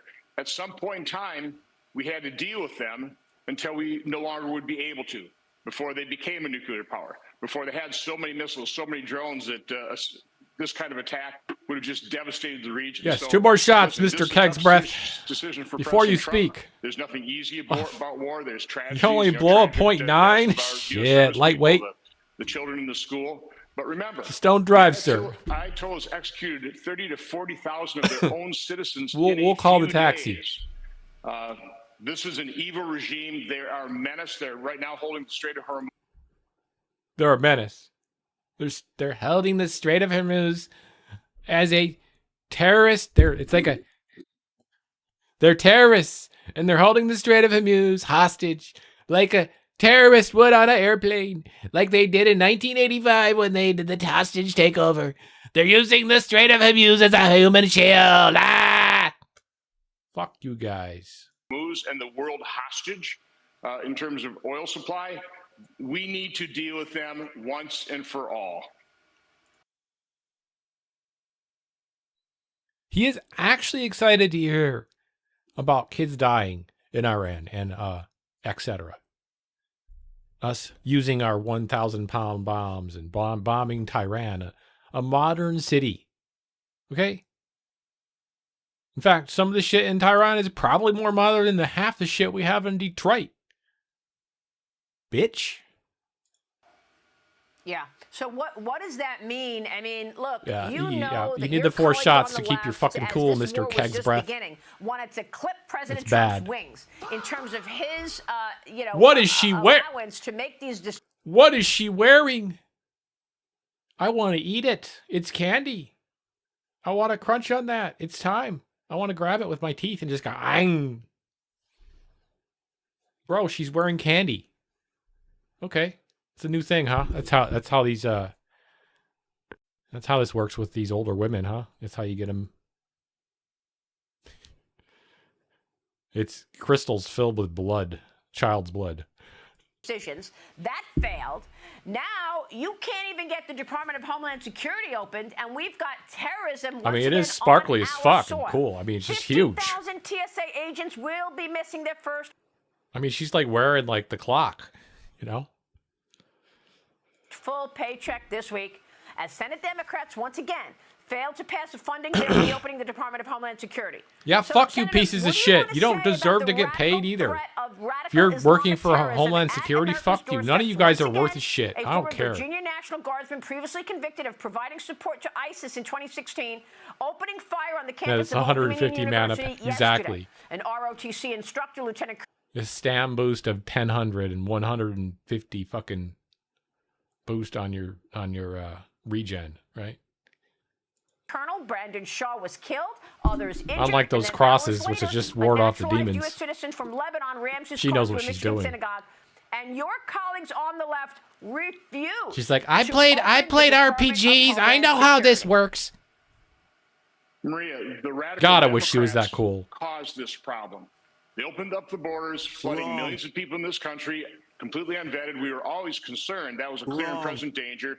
We have no idea how many Iranian sleeper cells, members of transnational criminal organizations, violent. Every time I hear a lie, and rather than I'm help sorry. us clean up these messes, you know, the 40-year high inflation, the open border, the weakness that is emboldened people like the Ayatollahs in Iran. They're doing everything they can to obstruct America. GDP was down in the fourth quarter. Why? Because of Schumer's What the hell? shutdown.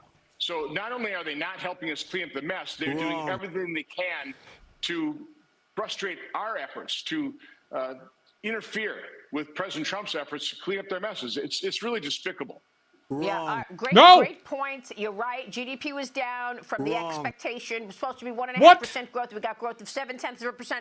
You guys! I've got to get to the SAVE Act with you. I saw your comments in the Federalist yesterday, and really, you made such a great point. John Thune says he's going to bring this to the floor next week. Yeah, I like that You're gonna movie, have actually. a vote on it, and that'll be that. You're calling this one and done, and you said that would be disaster.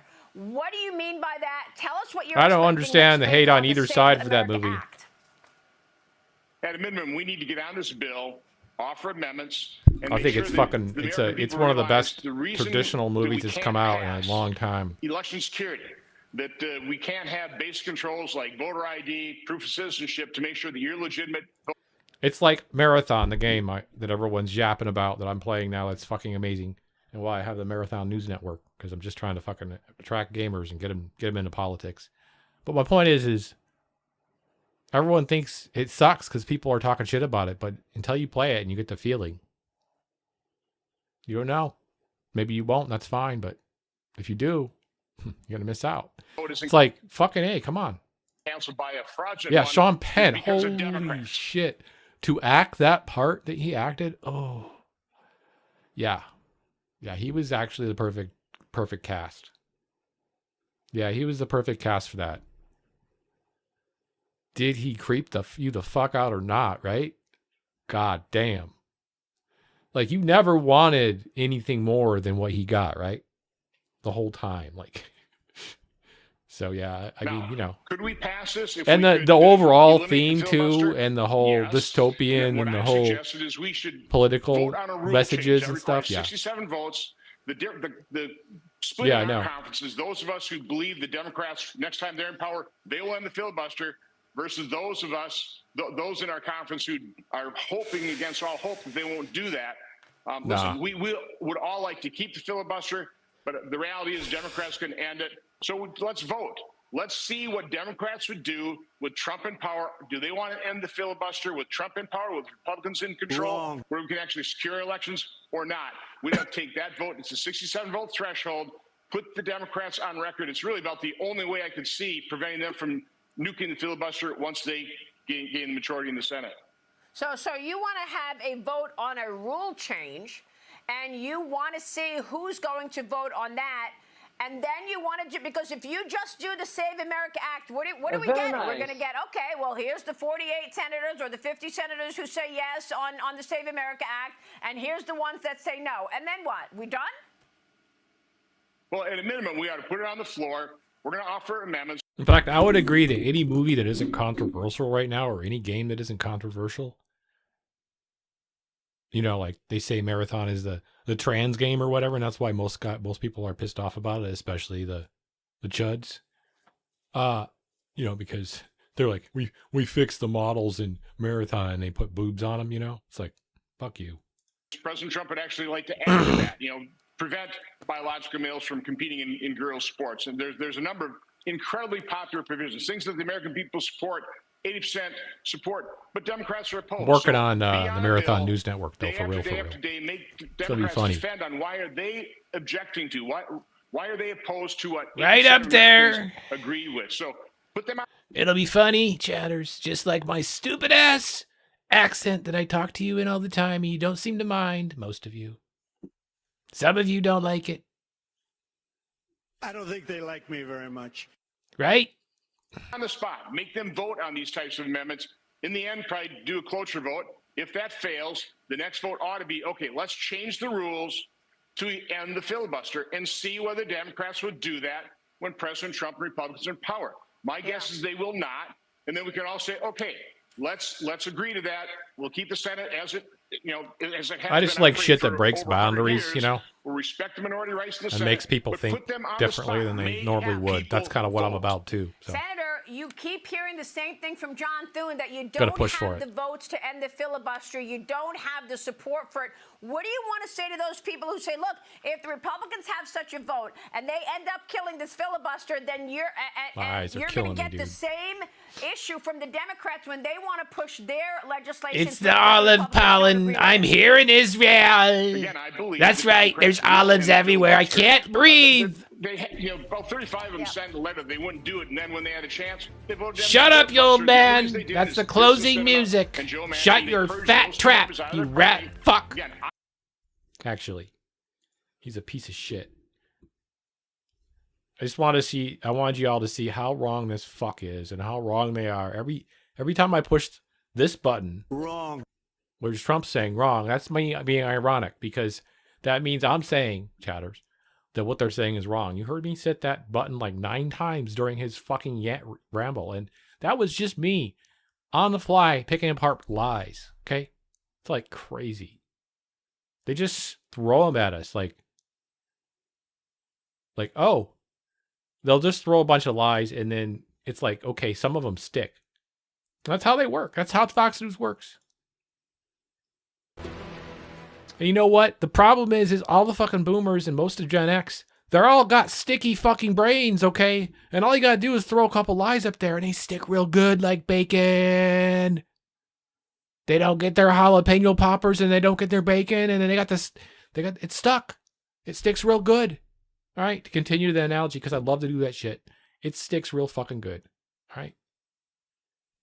So, your mom and pop that watch Fox News, please go home and, child lock that bitch for their own sake. So the U.S. has now struck over 6,000 targets within Iran, just U.S. But Stephen with King over is 90 Iranian controversial. vessels being damaged or destroyed, including over 60 ships, 30 mine layers. This, as a new analysis reveals, American not as and Israeli controversial forces as are J.K. Rowling, to name another type of person like Stephen King, right? I mean, Stephen King's fine. I don't have any problems with him. Fucking genius at writing similar novels. I mean, his stuff is good. Some of it's good. I don't know. I never could read his books. I don't know why, but I could watch his movies. Iranian leadership sites Some of them are all in right. heavily Kurdish areas. Here to discuss. But he wrote so many fucking books, bro, and made so much money, bro. The Institute for the Study of War, General Jack Keane. I mean, General the campaign. He's like one of those examples. Like J.K. Rowling probably learned from him somehow. A lot of authors have. Just shy of 2 weeks in. How do you characterize it? Well, we're succeeding quite well in terms of. I heard. I should check the Long Walk Out though. It did look interesting. So Not most of his stuff. I'm like, eh. And here, now that you're saying it's good, I trust your judgment. I'll check it. And you can see that being played out right before our eyes.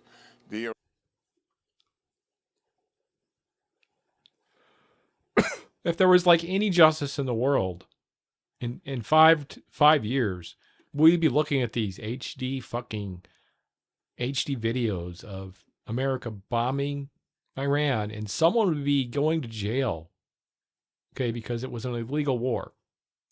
I'm sorry. And there would be no questioning as to who started the goddamn war, because it wasn't Iran, all right? Like,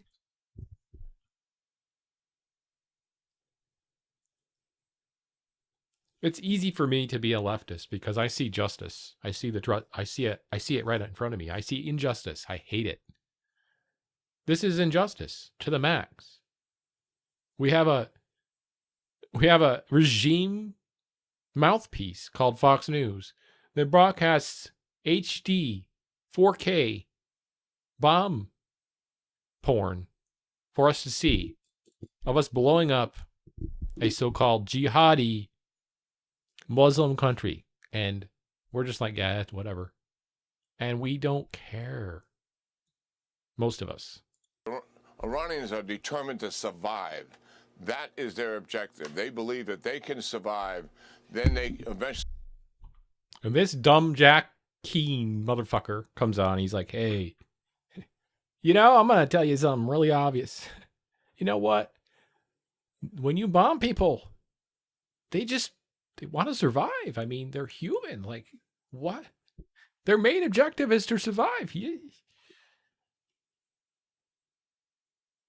The analysis is so good. He's so good at analysis. He's so good at it. Will be able to recover and then restart everything that they hold dear to them. We need to we got to make sure they can't restart the peaceful Iranian the peaceful. They didn't find any uranium even apparently that is even enriched enough. It's like they just have enough for, it's not even for a weapons program. Support to the proxies. So that is where they're coming from. Wrong. Their means to do that is one, inflict casualties on the United States and create opposition to the war by doing that. Wrong. That has not happened. Okay. Opposition to the war. That has not happened. Lie, lie, lie, lie. And the casualties are light. Not that we take lightly the 7 losses that we have taken, and now 4 more crew members killed in a crash. And first of all, there's a blackout in Israel as far as reporting any kind of hits. So we don't know how many hits have really hit in Israel. Also, I'm sure that the U.S. has the same thing. We don't even know when some places are getting hit. Certainly, we honor all of those. We're going to find out later. People have given their lives here for this cause. But the reality is the casualties are light. Secondly, what they're trying to do by attacking the Gulf states is... Yeah, God, that you have become the nuclear man, atom man. You have become... Again, put pressure on the United States from the Gulf with a bit of soy sauce to terminate this war prematurely so they can survive. I like uranium over rice with a bit of soy sauce. The Gulf states. Well, you got the right. Look, I got the right color for you. Around this cause. You got the right color, uranium. The vote in the UN, the resolution. I'm very uranium. They all voted for it, as no did wonder. 120 plus other countries. In addition to that, and opposing what Iran stands for and what they're doing.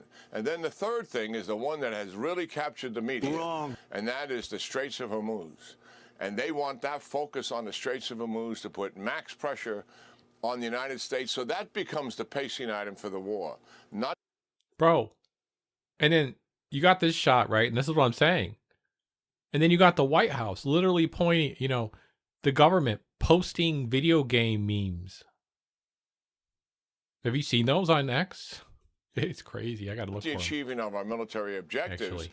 You got to stop this because we got to get the flow of oil going out of the Straits of Hormuz again, end it as soon as we possibly it's can, actually and that insane. has to be the objective. And they surely have got the media's attention here. They have not. Yep, they right have here. not taken away Prime Minister Netanyahu's attention, President Trump's attention. Not that he doesn't understand that's an issue, but it's not our primary focus. What is our primary focus? Complete our military objectives. Take their military equipment, all their capability away from them that exists now and in the future, in terms of manufacturing companies, destroy as many of the organizations that sustain this regime as possible. Watch. This is what I'm talking about. This is when you know fascism is definitely here, because everyone's always like, politics and video games don't really mix. And I've been here saying, yes, they do. Yes, they do. Yes, they do. Join me for politics. We'll play video games. We'll talk about politics. We got Connor Eats Pants. He plays video games and talks politics. Hassan used to play video games and talk politics. Now he just talks politics. I like to do both still. Okay, we were ahead of the curve. Yes. No one gives a fuck about me, whatever. That's not the point. I knew about this. This is fascism. This is it.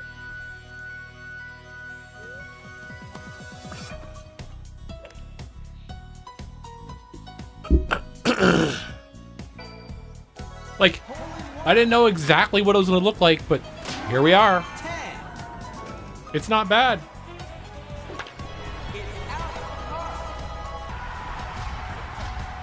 Yeah. The green glow is best glow. I'm glad you think so. Slam dunk! There's like 4 of these. On the whitehouse.gov website on X. Yeah, look. This is not a parody. We did not just play a parody right there. That was literally real life. And I'll play another one because this one. Yeah, this is fucking... Oh, I don't think I can play this one. Strike. Nope. I don't have the power. I don't have the power! Like, some of these don't pop out. I don't understand why. Anyway, whatever. Fuck them. Check them out, chat, if you want to. I can't pull them up. For some reason, I have a bug with my pop-out window. Anyway, my point being, And we can't ignore this anymore. That is the path we're on. The byproduct will be relief for the Straits of Hormuz. If we are able to accomplish our objectives, and your chart indicated we're Yeah, you think well it's on in our bad way to taste, do but that, not sure it's the 100. Straits Not sure of it's Hormuz 100% problem will be fascist. resolved as a result of. Come on. Like the imagery. Well, the other one is even more fascist. That. Understood. And also, And there's one before that that has like a GT5 one as well. Like, Merops drone they're all game interceptors. memes. It's They're like the more affordable way of stopping these drones. So we're not stopping them with a Patriot anymore. We're stopping drone to drone. it's like telling a certain person that it's okay to kill people in real life.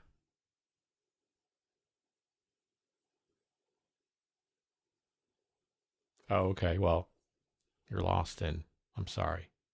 But that's why you're here, because I can point it out for you, and the Gulf you just states have are to. welcoming You have to agree with me because I'm the I streamer. also asked the You are president last the night chatter. in an You're wrong all interview the he's gonna air time. later today I'm about kidding. what I'm kidding. Russia's doing to help. And here's what kidding. he said. You think Putin is helping them? I think Your he best might be chatter. helping him a little bit. Yeah, I guess. And he probably thinks we're helping Ukraine, right? And you also asked the president last night in an interview he's going to air later today. By the way, this fucking guy is useless. Why is he getting so much fucking money right now? God, I hope I'm on this getting paid this much when I'm his age. About what Russia's doing to help. And back in the day, I used to stream on Twitch. Now they've weaponized it. They're using it for bombing the Iranians. That's going to be me. And here's what he said. Making lots of money. You think Putin is helping them? Hopefully. I think he might be helping him a little bit. Yeah, I Yeah. guess. And he probably thinks we're helping Ukraine, right? He probably thinks we're helping Ukraine, right? It's a tit for tat. We talked about it. Hey, Pooty Poo, we sloppy kissed. It's good. Don't worry about it. You are, right? Brian, killing me, you worry too much, friend. Yeah. Yeah, we're helping him also. And so he says that. And China would say the same thing. You know, it's like, hey, they do it and we do it. You know. Told you. That's what he said. I mean, they do it, I do it. China does it. It doesn't matter. I bomb I bomb Iran with a nuclear weapon. China bombs me with a nuclear weapon. They did. Who cares? It's just nuclear. No one wants to say the N-word. No one wants to say it. In fairness, they do it and we do it. He says it doesn't seem to bother him. He almost. I feel like I do a little bit like of a, not a my age Trump rather than an old fart. A little more keen, a little more on it. But expected it. I'll let history judge me. Yeah, well, certainly. I mean, Russia, China, Iran, and North Korea, those are our main adversaries. That they formed a strategic framework that never existed post-World War II before. I think it's the most significant. They framed a strategic network that never existed, like the makeup between your nose and your cheeks, sir. Significant foreign policy challenge we have facing the United States today. And President Trump is taking on this challenge. You can't make that go away. You can see it right before our eyes as it's unfolding in front of us. What's that? And certainly Russia is helping them, but they could have done so much more for them, and so could China. And they have chosen not to do that. And I think that is good news. And the reason is I don't think they're certain about what the outcome will be here. And that's the reality of it. Even Hezbollah is not attacking the major Tel Aviv or Jerusalem. They have the means to do it. And they're not doing it. They're doing these symbolic attacks to the north. Not that the people up there are not being threatened, and certainly they're in peril to a certain degree. But it's nowhere near the capability that they have. Yes, we're moving in the right direction here, and we're going to be able to, when this is finished, the United States will have leverage and impact on our adversaries going forward after the operation in the Western Hemisphere that's balancing against China's influence in the Western Hemisphere as well as Russia, what's taken place here in the Middle East to reduce Iran's predatory nature in dominating and trying to control the Middle East. It will impact in terms of Russia in Ukraine and China in the Pacific for sure. And United States leadership will have leverage to deal with both of those. Read the Institute for the Study of the War. Listen to the general. Fucking Those are the police facts of were what's here. I don't happening. even Do know not why. Be skewed by the propaganda or the undermined Scared the American shit out of crowd me, chat. that is not trying to, is basically taking Iran's You know. side. General, thanks so much. Always appreciate it. Just looked out the window and I saw the Be fucking sure to state like cop. and subscribe for all the Fox News latest on YouTube and catch full shows streaming now on It's all Fox good. They were One. turning around.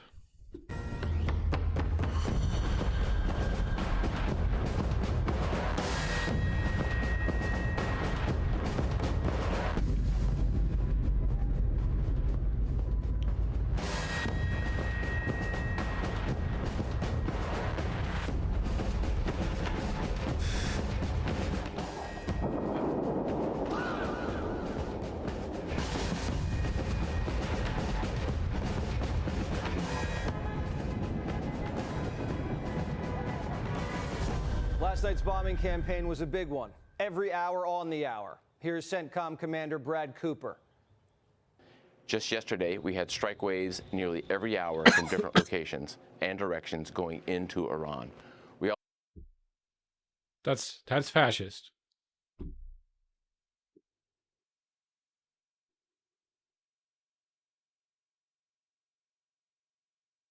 That's fascist. Like he opens it with that war porn. Also took out It's the crazy. last of 4 Soleimani-class warships. That's an entire class of Iranian ships now out of the fight. Wow. I'd characterize our strikes as good being video. unpredictable, dynamic, and decisive. Oh, sure. Every Iranian ship we see in the strait gets sunk, and now every ship that's docked is dead. Here, you see an Iranian Jamaran-class warship, a large Oh, patrol ship, shit. a drone smuggling vessel, and 4 other surface got combatants 'em. docked at Chabahar port in the Gulf of Oman the day before we launched Operation Epic Fury. Here's the same pier 4 days later, all ships taken out of action. Here you see 2 Iranian surface combatants docked at an Iranian naval base near the Strait of Hormuz, just hours into the campaign. And here's what they look like 3 days later, engulfed in flames after we struck them with a precision weapon. 60 ships are gone, and now their ports are next. The president warned Iran to lay off the strait, but overnight, a Thai tanker got clipped along with 2 others. And now another tanker off the coast of Iraq was also just hit. Trump's responding. Central Command's warning Iranian citizens to leave all Iranian ports. So far, we haven't targeted Iran's oil infrastructure. It could get lit up tonight. Operation Epic Fury is Hell just yeah, about let's over 10 days in. go. My stream's going good tonight. 500 targets have been struck. Over the last 24 hours, Iran has only launched 9 ballistic missiles. 9. Only 9. U.S. firepower has decimated Iranian stockpiles, and now we're pivoting and hitting their defense industrial base. A ballistic missile manufacturing plant just got popped. This is critical to the mission. Disarm them and prevent them from rearming. The president telling Axios that the Air Force is running out of targets. There's practically nothing left to hit. We're running out of targets. We need a break. Targets we're saving for later in case they don't behave. Wrong. They've lost their Navy. They've lost their Air Force. They have no anti-aircraft apparatus at all. Apparatus. They have no radar. No radar. Leaders are gone. Wrong. And we could do a lot worse to one another. We're leaving certain things that if we take them out, or we could take them out by this afternoon, in fact, within an hour, they literally would never be able to build that country back. No one's seen or heard from the new Ayatollah. He's allegedly wounded, hiding in a bunker, and people think he has, quote, the charisma of a boiled potato. Soon he won't be able to pay his troops. Iran's largest bank was just hit in a missile strike. It's responsible for paying members of the Iranian military and the Guard. The country's already in a currency crisis. We're hearing some reports of desertions, and that could accelerate if there's no payday Friday. Trump telling Axios he can see the light at the end of the tunnel. You just said it is a little excursion, and you said it is a war. So which one is it? Well, it's both. It's both. It's an excursion that. It's an incursion. It's an excursion. It's just a little excursion. It's just me and Pootie Poo walking around. We're just on a little excursion, folks. That's right. Will keep us out of a war. For them, it's a war. For us, it's. Look, you just go on the excursion. You do a little walkie walk with your Pootie Poo, and then there's no war. I did it once. Can't remember when, though. Turned out to be easier than we thought. Tehran's only plan is to wait it out and hold the energy market hostage. After hitting tankers and refineries, Iran's they're threatening to fucking hit lying Middle East so banks. bad, dude. But their biggest target, the Strait. It's not even they funny. haven't mined it, but they haven't made it smooth sailing. They started talking about mines, so we hit 28 mine chips as of this moment, 28. Using the same weapon, the exact same weapon that we use against the drug dealers in the water. The United States cannot let Iran control the Strait, or even appear to control the Strait. What? The United States would lose power and prestige, and it would put a high bottom on oil prices. Ghost tankers are going out with Iranian oil over to China, but our allies' oil is under threat, and that's unacceptable. Chubb, one of the world's largest insurance companies, is promising to backstop the shipping. Trump says the tankers have the green light. Are you talking to the CEOs of various oil companies, encouraging them to use the Strait of Hormuz right now? I think they should. I think they should. I think it's fine. In my opinion, look, we took out. Some of them will die, some of them won't. Who cares? As a short-term cushion, the world's leading economies are releasing reserves, 400 million barrels. It's the largest oil release in history. Japan's taking the lead, and we're going to release a few million, too. And on top of that, Chevron and Shell are about to close in on the first production deal in Venezuela. We could get up to 4 million barrels a day from our new friend. Oil remained in the 80s today, and inflation came in at just 2.4%. Great news. What? But that's probably going to go up this month Hello? because of the war. Luckily, Saudi pipelines are pushing oil west into the Red Sea and avoiding all the drama. So we've got to protect the kingdom. Bullshit. China, on the other hand, taking a hit. There's a gasoline panic, and drivers are lining up around the block to fill up before the numbers jump. Good thing that, 20% of them have, 30% of them have fucking electrical cars? The president knows oil producers only have a few weeks before they run out of storage and have to halt production. So if the Strait can't fully open, we'd have to wrap this mission up by April. The Israelis might have a different agenda, full-on regime change. And they won't stop going down the kill chain until they find a guy they like. That could take a while longer than President Trump has patience for.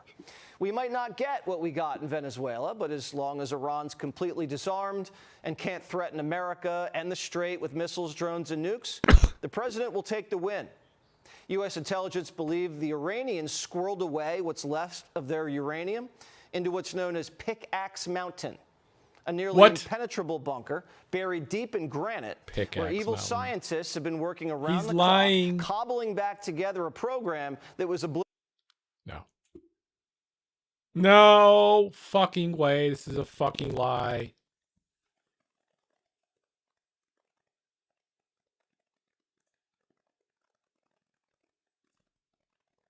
obliterated during Operation Midnight Hammer.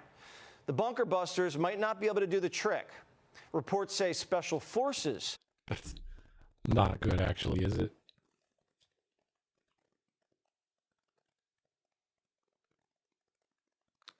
You gotta watch out. Roblox is a problem. Not gonna lie. There's some sussy shit on Roblox.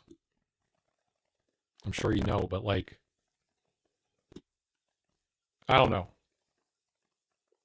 I mean, of course everyone is. Might have to be inserted to physically shut it down on the ground. And we also have Karg Island, 15 miles off Iran's coast, their main export terminal, essentially the country's cash register. Karg's Iran's oil lifeline. If we seize it, it's over. That option remains on the table. Both sides waiting to see who blinks kid first. grew out. So far, the Doesn't really do president much of says, that in a anymore. way, we've already won. Epic Fury! That's fine. I mean, we Is do that a that shit great too. name? I do that. Well, it's only good if you win. You know, you can only do. And we've won. They gave me a list of names that, sir, you can pick the name. I mean, it is what it is. Like games, if they have a The certain name of thing, you know, what? for me, games are a The name thing. of I the can't attack. deny it. On a ranch, sir. And they gave me like 20 names. And I'm like falling asleep. I didn't like any of them. Then I see Epic fuck. Fury. I said, I like.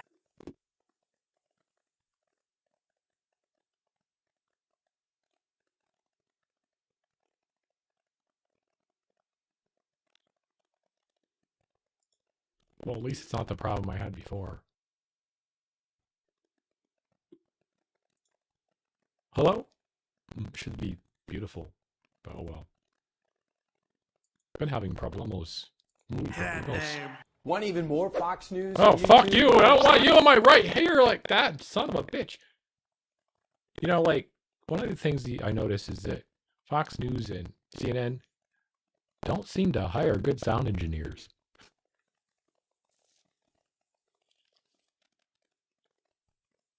Like, Laura Ingraham forever had this mic that was like buzzing. Fox News Patriot today. And this guy's got like a mono mic coming out my right ear.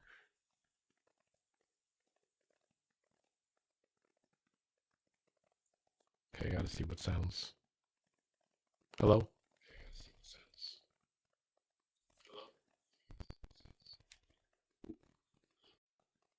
Find out how.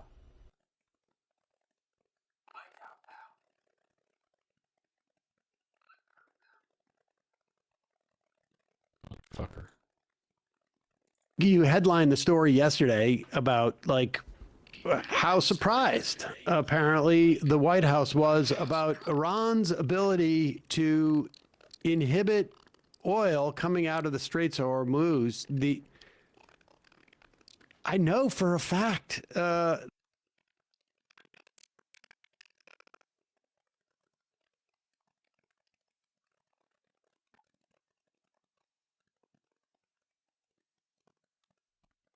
What the fuck is that?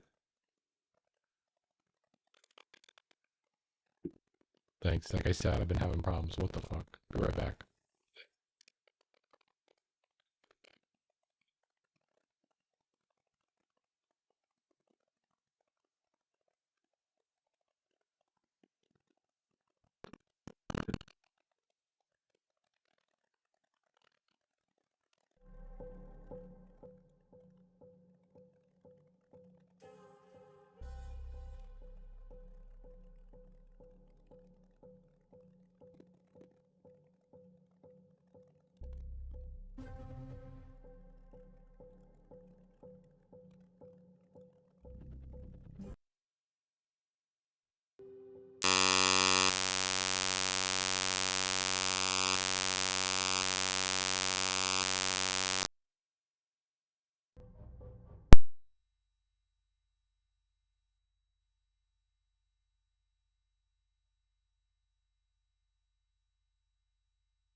ethics.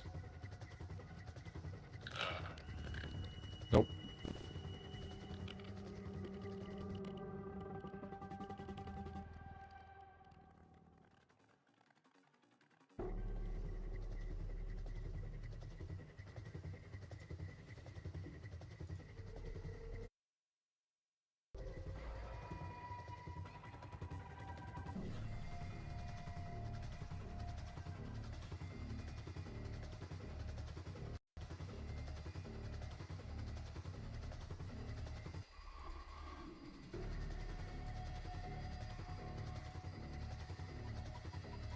The Iranians have, mined the Straits of Hormuz. I guess maybe it was during the Iraq War. On multiple occasions. It is almost inconceivable that they could be this dumb, but a lot of times that's like what the trick is to be able to conceive of people being that dumb. Yeah. And here it is actually. Here, show the image of this. No one's ever seen this map before, by the way. Oh yeah, this is a secret map that only Matt was able to get this out of the military. Yeah, years ago. Brian. This is why Brian was out of the military, because he smuggled this map out. His eyes only. Matt was able to when it first came out, all it said on there was Strait of Hormuz. I hate none of the stuff streaming was there, sometimes. Matt took, I decoded it. He took his Microsoft Aviation. What is it? Microsoft Flight Simulator 2024. 2024, and he flew over the area and filled in the rest. Hello? Check. Can you hear me, stream? Do I sound good? I Very sound okay, I nice. guess. No?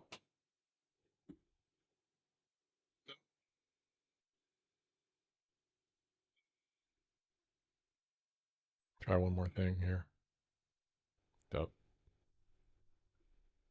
There, turn off the noise filter. Maybe that's my problem. Some surveillance from the MR team. There we go. All right, We're doing deep reporting, and it turns out like that is We're back. I think it's what I've read. Never get a technical failure. Never let a technical failure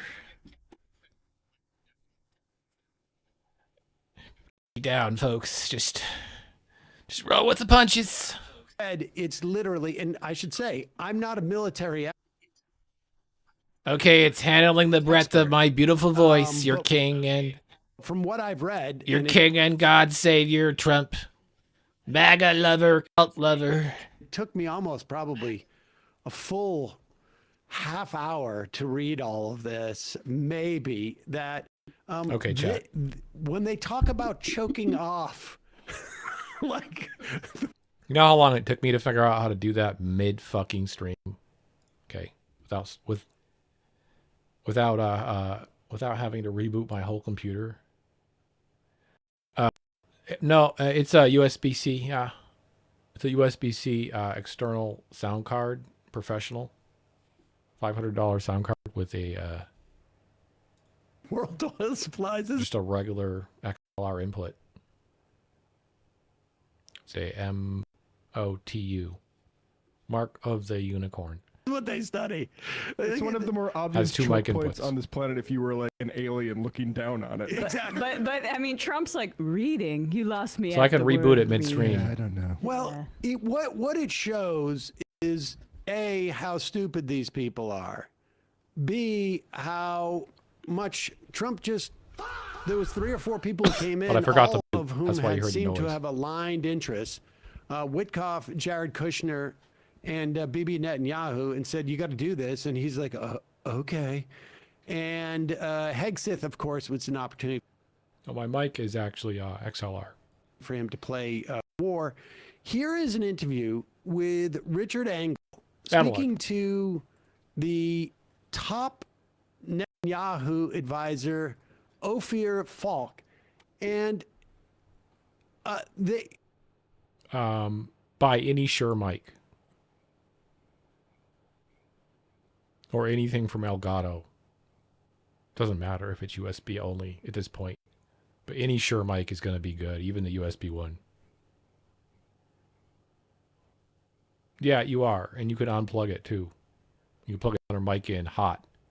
Like I got two ins right there. If I wanted to plug another mic in right now, I could just send that to the stream immediately. You know what I mean? So it's much more versatile because I have the external one. But if you have a USB one, and you just have a USB one. But I think that that Shure one is pretty good because it seems to have both analog and there's one that has analog and USB. Now that is cool because then you could take it on the road, but then you can hook it up analog when you're at the crib. You know what I mean? They have, and he will. The tell you Shures are this is fucking. about If you can 47 afford a years. Shure, They've wanted to attack Yes. Iran for 47 years. Exactly. But they still don't seem to SMB7 have an answer to or the the question ilk as to why that they make. Like You see all like a legitimate. It's this one that answer to she's the on. question. And this is fascinating. They're both on a SMB7. But you don't need to buy it. You don't need to buy that. I'm on a cheaper mic and I can make it sound fine. Yeah, those suck ass. And you got to know how to tune these mics. Like I got this cut a certain way. I have a noise filter on it. It picks everything up. These don't. These are $700 though. Okay, you don't need those. Fascinating. You know, Richard Engel. Yeah, is it's not, fine for Discord. He's a good reporter. He's not. You know, he is not some type of. Everyone just raging buys these though. And in his basic questioning, he trips this guy Well, up. who has $800? By the end of the interview, it's just you can't believe this is real world. What information? 200 did is you a have better price point. That Iran was about to carry out an imminent attack. One good indication was that for 47 years they've been saying death to America.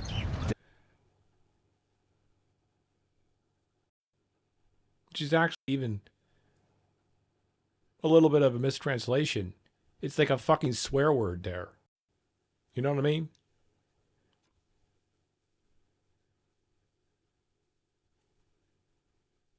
And specifically because of like the situation that we have been in with them the whole time.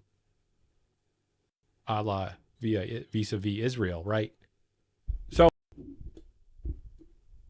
none of their responses have been unprovoked by us. Can't think of one. And I'm not trying to defend Iran and saying they're great. No, I'm not saying they're great. Death to Israel. Believe it. Yeah, but that's When these 47 guys, years, but why that day? And they were ramping up their capabilities with the ballistic missiles. They're stringing along the negotiations. They always lie. I mean, I'm Listen still to on the a negotiators. They'll tell you the C970. truth. They're stringing them along. They always lie, and it was an imminent threat. And we removed that imminent threat. Don't look very I still good don't full understand screen. What the imminent threat was that It's good that like they were I gonna have it. attack Israel, attack American With good lighting. bases, attack the U.S. An imminent threat of what? All of the above. All of the above. They were threatening their neighbors. Look at what they're doing now. They're shooting at all their immediate neighbors. All the Damascus. I think from Elgato was These good. guys, it's a death cult that not only called and killed A death Americans cult. for 47 years and Israelis for 47 years. Now they're killing their neighbors. Of course, they're attacking. They're firing now. Look at the size of this. They're under attack. Look at the absolute unit that this guy is. I know he's not very large either, but this guy's a unit. Is this a 7-footer? Jesus fucking. Is this the palace guard for Putin or something? There's a hot war going on. I'm trying to I understand. have a job for you. You work for White House. You used to be palace guard. You work for White House. You look good at palace guarding. No more. You a spy. What started this war? They slaughtered thousands, tens of thousands of Iranians. They slaughtered them on the streets. 30,000 innocent people were. No.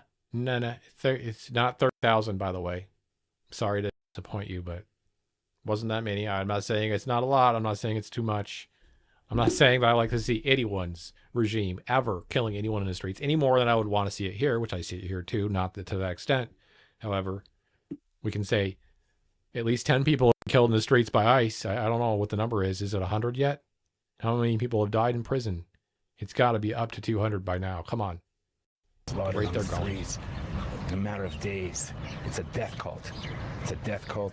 And So I don't give a fuck if it's 4 or if it's fucking 500, okay? Or 2,000 or 30,000. The number doesn't give you carte blanche to randomly bomb another foreign country that has its own sovereignty, bitch. So this is what I would say to him. So good thing I'm not being interviewed. I'm not the interviewee, because he would be running away. And that's why everyone runs away from my channel. We're removing that threat. President Trump said that Iran was weeks away from developing a nuclear weapon. Bro is looking at his chest. Is that Prime Minister Netanyahu's assessment as well? Well, we know that they wanted it. We know that they were planning it. They wanted We it. know that was the imminent threat. They've been wanting it for 43 years, just like we've wanted it. Blackmail the world with the nukes.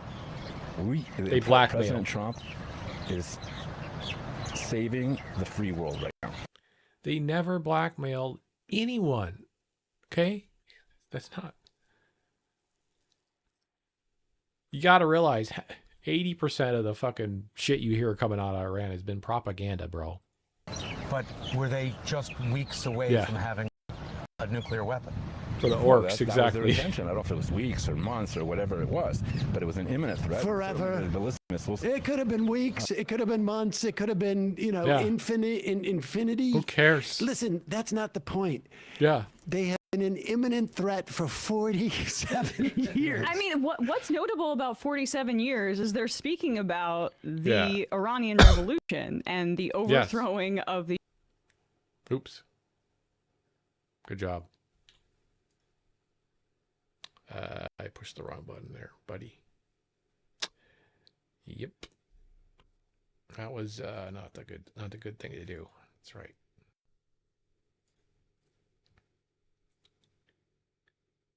We lost it. We lost it, folks. No. Here we go. I think this is it. Hello? Hello? Could you play the fucking video, please?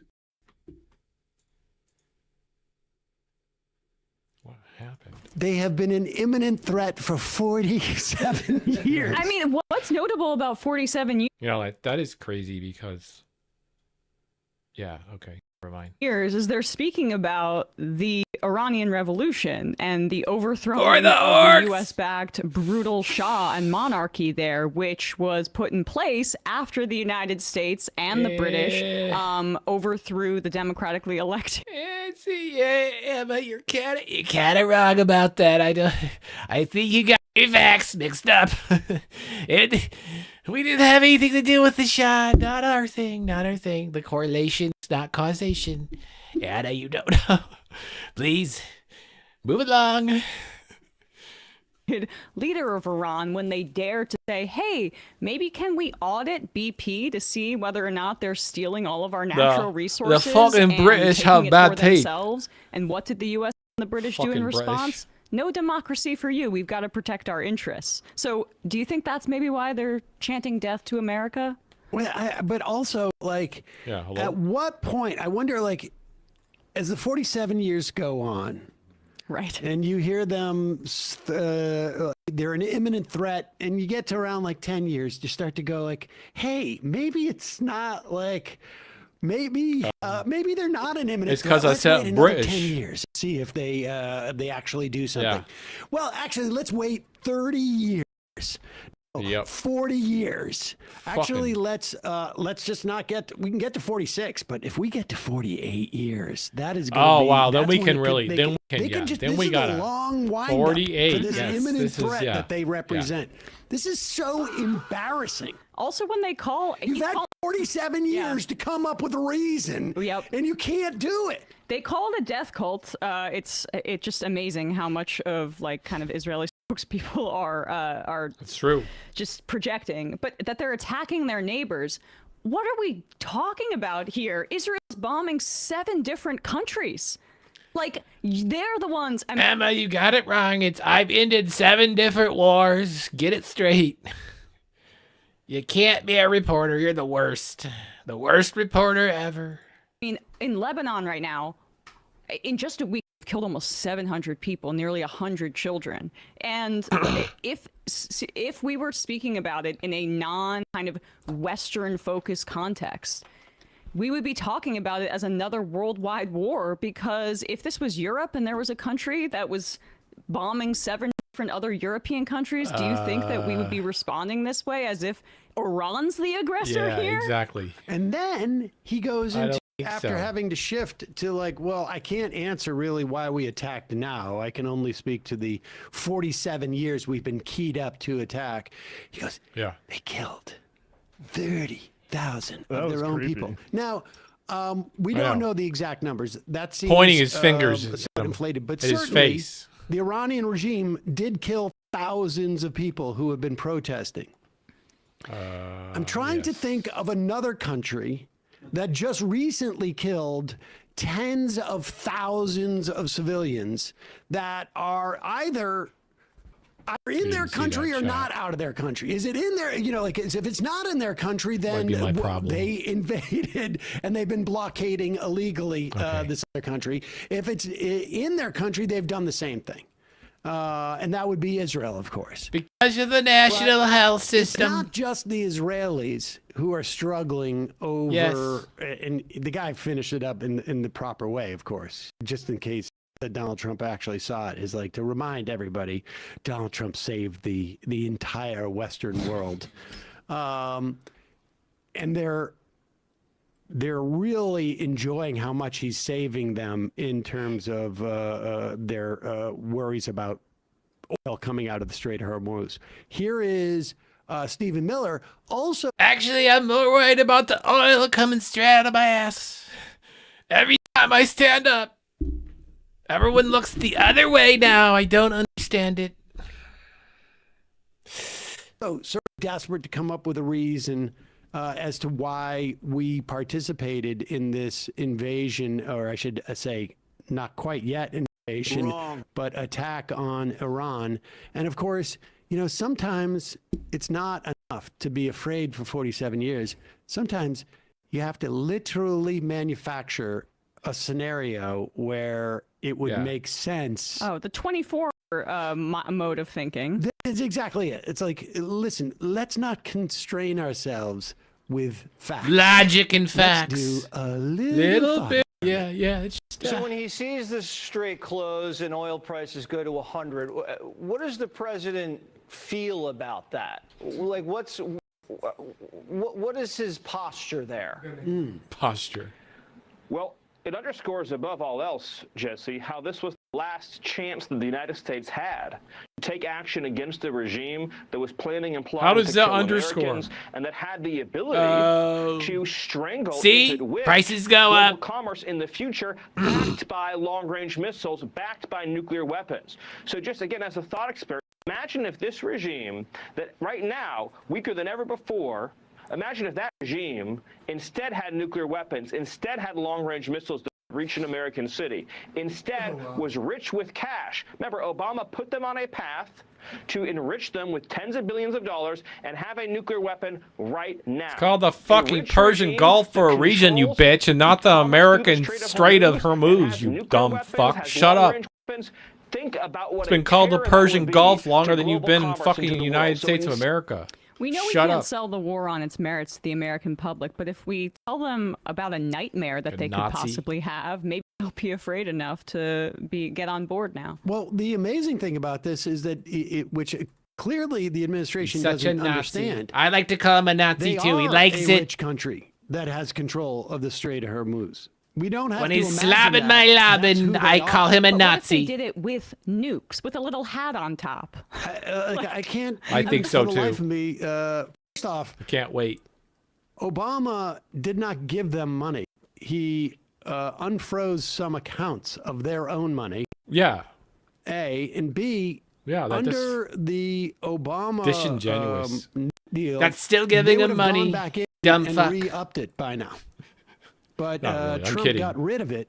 And they were not just unfreezing their assets for the fun of it. It was what they got, what the Iranians got in exchange for agreeing to have a third-party monitor come in and make sure that they weren't building a nuke and keeping their enrichment at levels that is like comically because at that low time they weren't compared to even what you let would actually anyone need to come build in. a bomb. So everything that comes I out of remember that moderating force and totally stable individual, Stephen Yeah. Miller, is a lie. We should say there's a report that totally stable. there's She been knows a, too. He's stable. expeditionary, force of 2,500 Just Marines like sent me. into the region, and nobody knows if that is a prelude to some type of invasion of somewhere. Obviously, you need a lot more troops, but there's talk of like I think it's Karagi Island, which also seems like they haven't thought this through.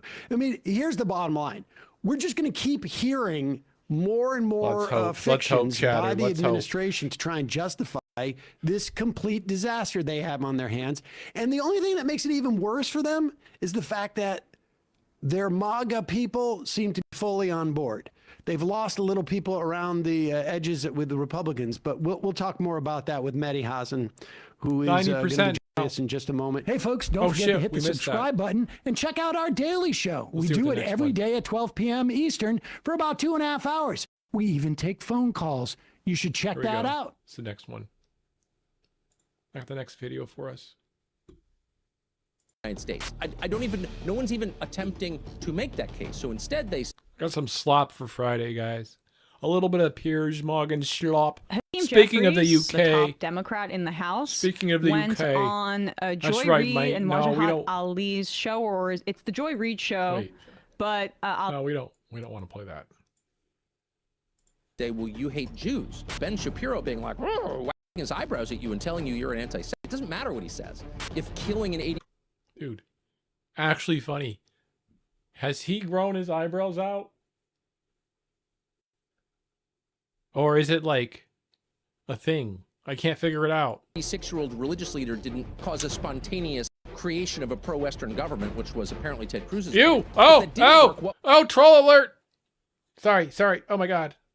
I almost died. I almost froze I almost turned to stone.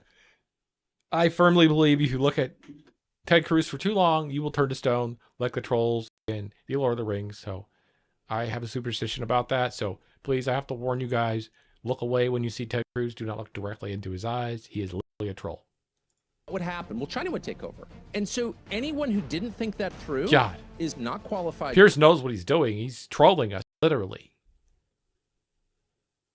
Old Ted Cruz wants to run for president. I can't wait to see him up there fucking trying to fucking battle Mr. Cancun to lead anything. I almost want to run for president just to debate Ted Cruz. Well, why wouldn't? I almost want to run for president. Just look at he wants to do it too. I told you. They think Ted is a twerp as well. He thinks Ted's a twerp. Holy shit. Going to war is the gravest decision a leader can make. It's a decision which, by design, causes death at scale. It reduces the quality of life for your own people, at least for a while, and it inevitably unleashes chaos, both economic and political, which is inherently not within your control. That's why most leaders carefully construct a case for war based on the costs and the rewards. He should. Amid the suffering, they see great benefit. He would be great for Cancun. Could it expand our territory or our control? He fits Does it right eliminate in a down in genuine threat? This makes our Cancun. country safer. Will it I make always us more down there powerful when there's a in our storm own coming. geographic neighborhood? Is it popular I with forgot our how to be a people? Ted Does Cruz, it strengthen but our national unity thankfully. and pride? For President Trump right now, the answer to all these questions is no. For Israeli Prime Minister Benjamin Netanyahu, who says he's dreamed of this for 40 years, it could be yes on all counts. It's therefore perfectly reasonable to believe Mi that Israel casa, leads the US su casa. into this war in Iran, not least because Marco Hombre Rubio said it, and españole, Antony Blinken no said Netanyahu comprendo. tried the same strategy with the two previous presidents. That's But it what doesn't I answer the say. question of why President Trump went along with it and why now. The answer could simply be oil, as it's often been before. Prices are swinging wildly at the moment, but the president said this. Prices are coming down very substantially. Prices are coming down to $2 a gallon. That's right. 1 barrel of oil is $1 now. You never believe it. You never seen it before in the world. $1 barrel oil. Oil will be coming down. That's just a... Oil? You didn't hear him? It's just a matter of war. You did it. Prices are swinging wildly at the moment. Almost predict. It's just a matter of war. Yes. Prices are coming down very substantially. Oil will be coming down. Oil will be coming down. Oh, prices are coming down and then oil will be coming down. But I say it lower so people can't hear it. Even chat didn't hear it. They were like, what? Did he say oil? I don't know. He's moving on. That's just a matter of war. It's a matter of war, you know? We can't really say. That happens you can almost predict it. I would say it went up a little bit less than we thought. It's going to come down more than anybody understands. It's going to come down more than anybody understands. Wow. His wordsmithing is legendary. Top tier. Top dog. Gold standard. Cha-ching. Want to eat it like a fucking bling bling. As it stands, Iran has only tightened its grip on the Strait of Hormuz. It's now exporting more of its own oil than before the war began, while making it more expensive. Bro, I hope when I'm word salad like that, I'm not on Twitch, because I don't want to be that word salad. Why did he say that? Trump was crystal clear about the unashamedly selfish benefits of need a little sprinkles on that. He's made a similar case about Greenland, whether you agree with it or not. So why the muddled messaging now? Not the good kind. It's impossible to disconnect it from the bigger picture about his final term, the defense of MAGA's legacy and the battle for its future. The so-called MAGA war was red hot long before the Iran war began. Trump will be well aware that one side is extremely skeptical about Israel because it's a direct threat to a very literal interpretation of America first. Fix this country before sending bombs to fix everybody else's. Very nice. The other side would rather you didn't talk about Israel at all. This is to express unconditional support. Israel, they believe, is a key overseas territory in a new American empire which rules the world with muscle. That battle of ideas is going nowhere fast, which is why presidential hopeful Ted Cruz said this. I believe Tucker Carlson is the same. Warning, warning, warning, warning, warning. Incoming troll. Troll alert, troll alert. Incoming troll. Look into the eyes of the troll. Most dangerous demagogue in this country. And I'll tell you, I've made the decision that I'm going to take him on head directly. I'm going to take him on head directly. How do they say it? Mr. Punchable Faye, the most punchable in the Tucker world. Carlson rejoins me now on Uncensored. Actually, the second most punchable is this guy, Tucker Fucker Nuckerson. Fucker Nuckerson is brilliant. The most brilliant auteur ever to exist. Second only to Alex Jones in his ability to skip about. Right, correct. The ultimate grifter is Tucker. Exactly. Tucker, how are you? It's such a Ted, serious Ted, topic, you don't and know then you what's play the next. Ted Cruz clip Exactly. and I laugh. He's clear. He already took me on head-to-head last summer. I'm not running for president, so I'm not running for why president. He'd be running for president against me. But thank you. And Pierce, as I have said publicly a number of times, you have been, even though we disagree on a lot of core issues, you have been a champion for free speech for years, especially as free speech. He looks like he's fresh back from Cancun himself, all fresh and window tan. of free speech shrinks, and you've been one of the world's great champions of it. So I'm not surprised that you're getting attacked for that. But good. I used good to for you watch for the what you're O'Reilly doing. Thank you. Factor.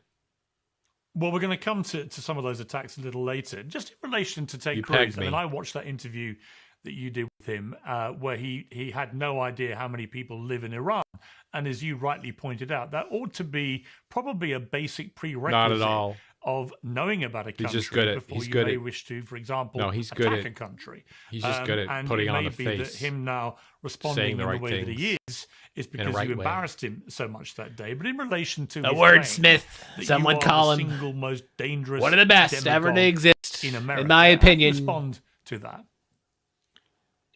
The Well, I'm smithing of the honored that I words beat is a thing. Mamdani and AOC and the entire Democratic Party. I mean, this is a conservative know. Republican senator from Texas. I haven't seen nothing. He's telling toast, I you guess. that I Old Billy am the most boy. dangerous. Well, why is that? You know, He's I looking have no old. I interest in know any that. I foreign think I country, saw him on being Fox my own, News the other in which day I was one time. born, unlike Ted Cruz, who's from Canada.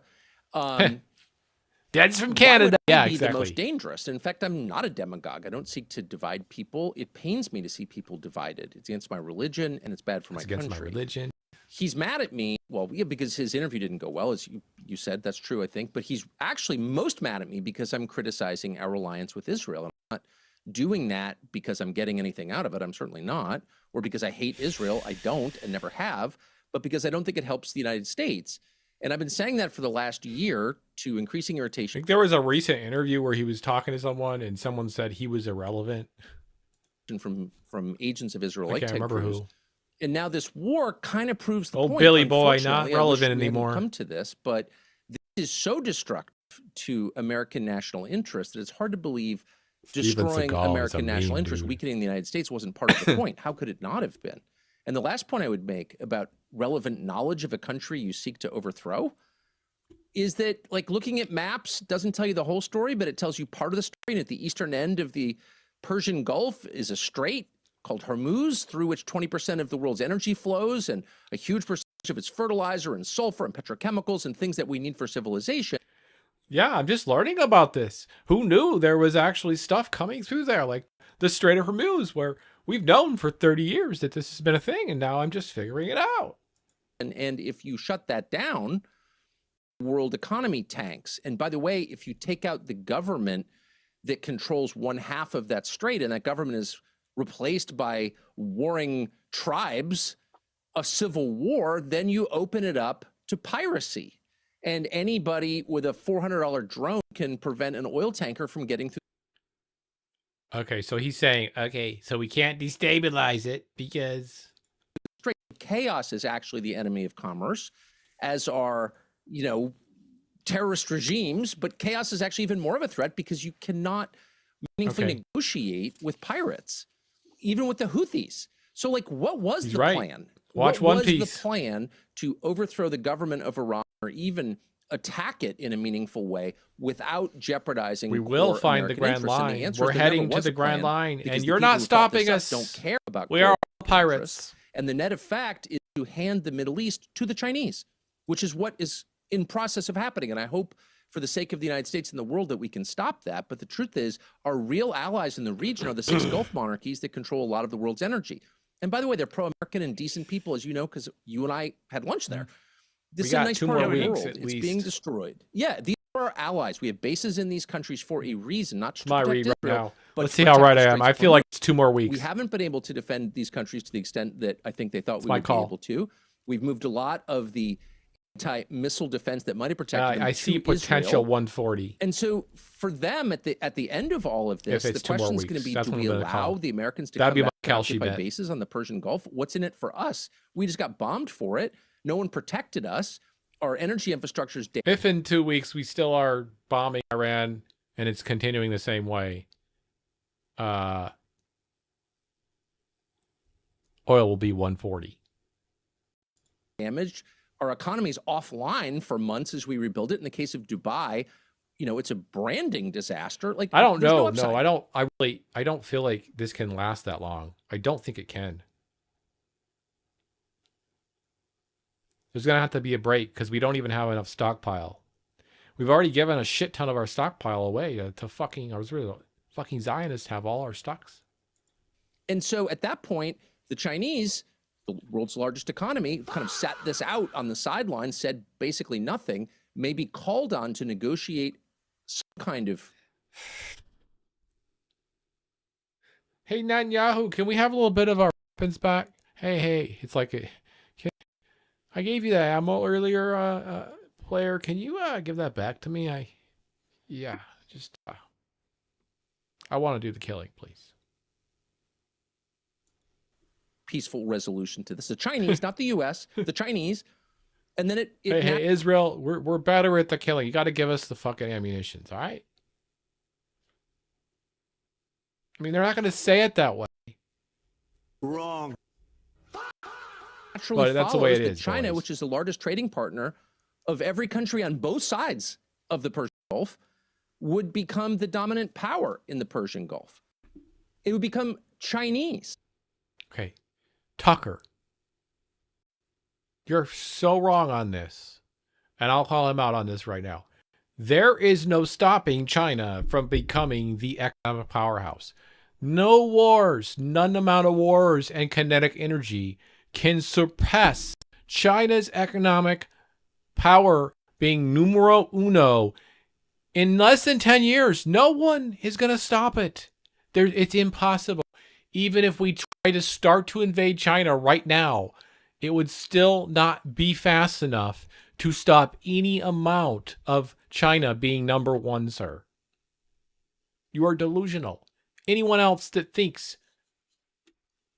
looks seriously at China and gives it any amount of serious attention, okay, will understand and come to the same conclusion I am at right now. You are not going to beat China. Period. America will be lucky if they had a victory over China in Taiwan if there was a hot war there ever. There's no way. I'm sorry. No. Even that. I am simply talking about economics. I'm simply talking about economic power, especially now with Trump ruining the economy, ruining people's lives. We're getting behind. My money's going out the door. All of my money's going to insurance, gas, and food right now. All of my fucking money is going to insurance, gas, and food. 80% of it and rent. Okay, where's the rest of the money? There isn't any. I get paid pretty good. I hate to be someone that isn't getting paid pretty good. I still don't get paid enough. It's not that enough. My point is, what is he going to do? Nothing. Okay, so no. So like, if you... The economy's not going to be good no matter what they tell you. Oh, the economy's going to be great, folks. Don't worry. Are the stocks going to be good? Probably, yeah. Because you know who runs on those? Amazon. Don't worry, the oligarchy is going to keep the system in place. Thought about this for 2 minutes before advocating for it. Anyway, You might so fuck arrive at that conclusion, or at least conclude that's possible. Yeah, that health could insurance. happen. If killing an 86-year-old religious Even leader with didn't subsidies cause a and my spontaneous company paying for half of it, creation it's of a still pro-Western fucking government, which was apparently way too Ted Cruz's much. plan. If that didn't work, what would happen? Well, China would take over. And so anyone who didn't think that through is Good. either not qualified to lead anything. We've already thought it through, sir. And like I said, the conclusion we would come to, anyone that's thinking like I am, and I know you have already come to the conclusion that China is going to take over. And that's what I'm saying. He's a grifter. He is too smart to not understand China is on a roll and will not be stopped. Thing, including one half of the state of Texas. This is a disingenuous argument That person is that he's telling you he either doesn't know, truly thinks China is defeatable, and if he does, he's delusional, and isn't as smart as he thinks he is, or as smart as people thinks he is, in my opinion. No, sorry. probably actively working against America's core long-term interests. I mean, I know. don't know what other It's conclusions. like, and then you go visit a doctor at $60, It's and been you reported you that die you in the fucking described street, and you're the mangled up, and attacks when they it's first happened as $12,000. evil and dangerous. And then they pay Is that for it. True, and is that a reflection of how Yeah, you walk out of anything, you felt got in that moment $10,000 when it bill. If you finally get hurt, happened? it's like, oh wow. I got a text from someone I known for many years. And half right my when I woke salary up. goes to the What fucking do you think of insurance. this? Okay. And I said evil and disgusting, actually, is what I said. Mm. And I Yeah. wrote it to John Carl as a reporter Anyway, I'm at mad ABC about News, that who shit. I've known since the early 90s. I had no As you can idea tell. this was some kind of on-the-record thing. He immediately went on breaking news and, and reported Gives me energy that. to come on I here had and no yap. desire to get that out there. I want to present my views in a more cogent, thoughtful way than just You better present your views in a more thought out way too, because right now you're just yapping and you're forgetting that you already know China is going to be number one. growling right when I wake up in response to the news on my phone. But yes, I'm not running. Dude, motherfuckers are getting paid $7,500 for one fucking post, quote unquote, like to be a pro-Israel on X. And not getting paid, of course, but they're still getting promised $7,500 a post. Where's the money to post leftist fucking memes? Send it my way, please. Away from what I said, that was my initial reaction. I thought this was a disaster for American interests. I've thought that for many years. I've advocated against this war. I advocated against a war in Iran with Trump in the first Trump. See, on the face of it, he has a good argument to fend off the conservative naysayers that may go, well, you don't have a really good argument for why you don't like the war in Iran, because it actually, the results are, and he says, no, the results are going to be more chaos. And he's right. Like, you don't. Iran's not some magic country where you go in, you bomb a bunch of shit and bomb a bunch of leaders and kill them all and maim them, and then there's no leadership. And then everyone goes, what are we going to do? And they go, well, I guess Daddy Papa over there is going to be my daddy, and then they're going to go tribe up. Of course. Because they need to survive. So, it's like, it's the dumbest analogy. It's like everyone knows that's what the goal is here. Right? Yeah, exactly. $800 a month for fucking bronze.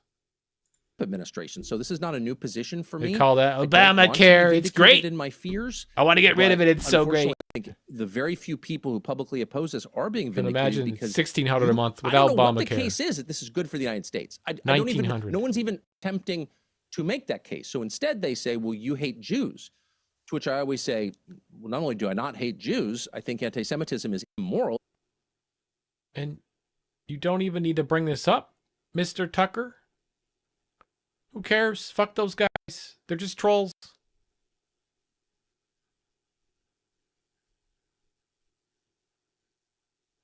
It's against my religion. Shut up, you hate Jews. And that is designed to do a bunch of different things, create more loyalty to Israel. I know. There's so much anti-Semitism. You must be not really, though. Loyal to Israel. That's definitely one of the aims of this. Another is to imperil On the face of it, the person you're calling a negative Nazi right because now. Nazis get shot. Everyone knows that.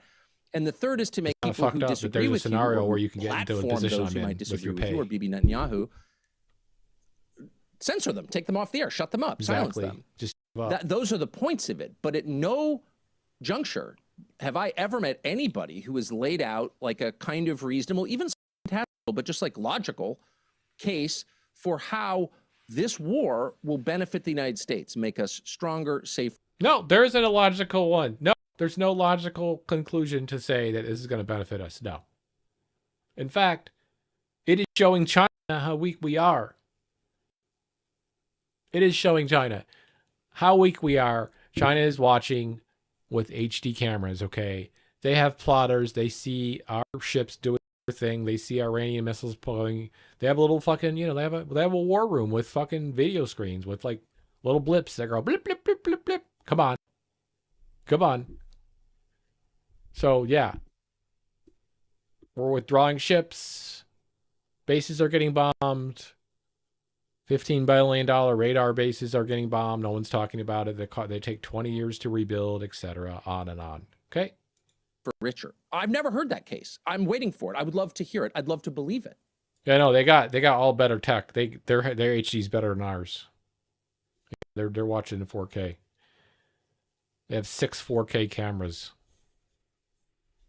that can see 450 miles, and they got 40 satellites up there. I mean, whatever they got going on. You were in the Oval Office with President Trump. You were photographed with him. You met him, I think, maybe 3 times in the. I know there's like a satellite that's not that high up that America has that has like a camera that sees like it's a massive area,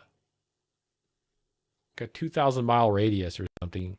It sees that spot, a 2,000-mile radius of the Earth at one time. It doesn't zoom in, it doesn't zoom out, and then they run an AI script on it, not AI, but like a pattern early AI even had this, where it can pick things out that are moving. And apparently this thing can, with the AI, can track whatever's moving inside that radius. That's what I heard, and months leading up to. Sounds crazy, war. but and I presume plausible. you discussed the Kind of thing potential that for China war would in have. Iran with him. Did you try and persuade him that this would be a terrible idea? Of course, that's why I went 3 times a month, 5 weeks maybe. Yeah, that's why I went, and I've known. So him I went to long Russia. as you have, and always gotten along Yeah. with him. Still get along with him. I still like him. I'll like always Pootie Poo. like him, no matter what happens. Pootie Poo. Just because I like him as a guy. Yeah, he's a guy. Yeah, I went to see him just like you did. He reminds him like, yeah, Pierce, you saw him too.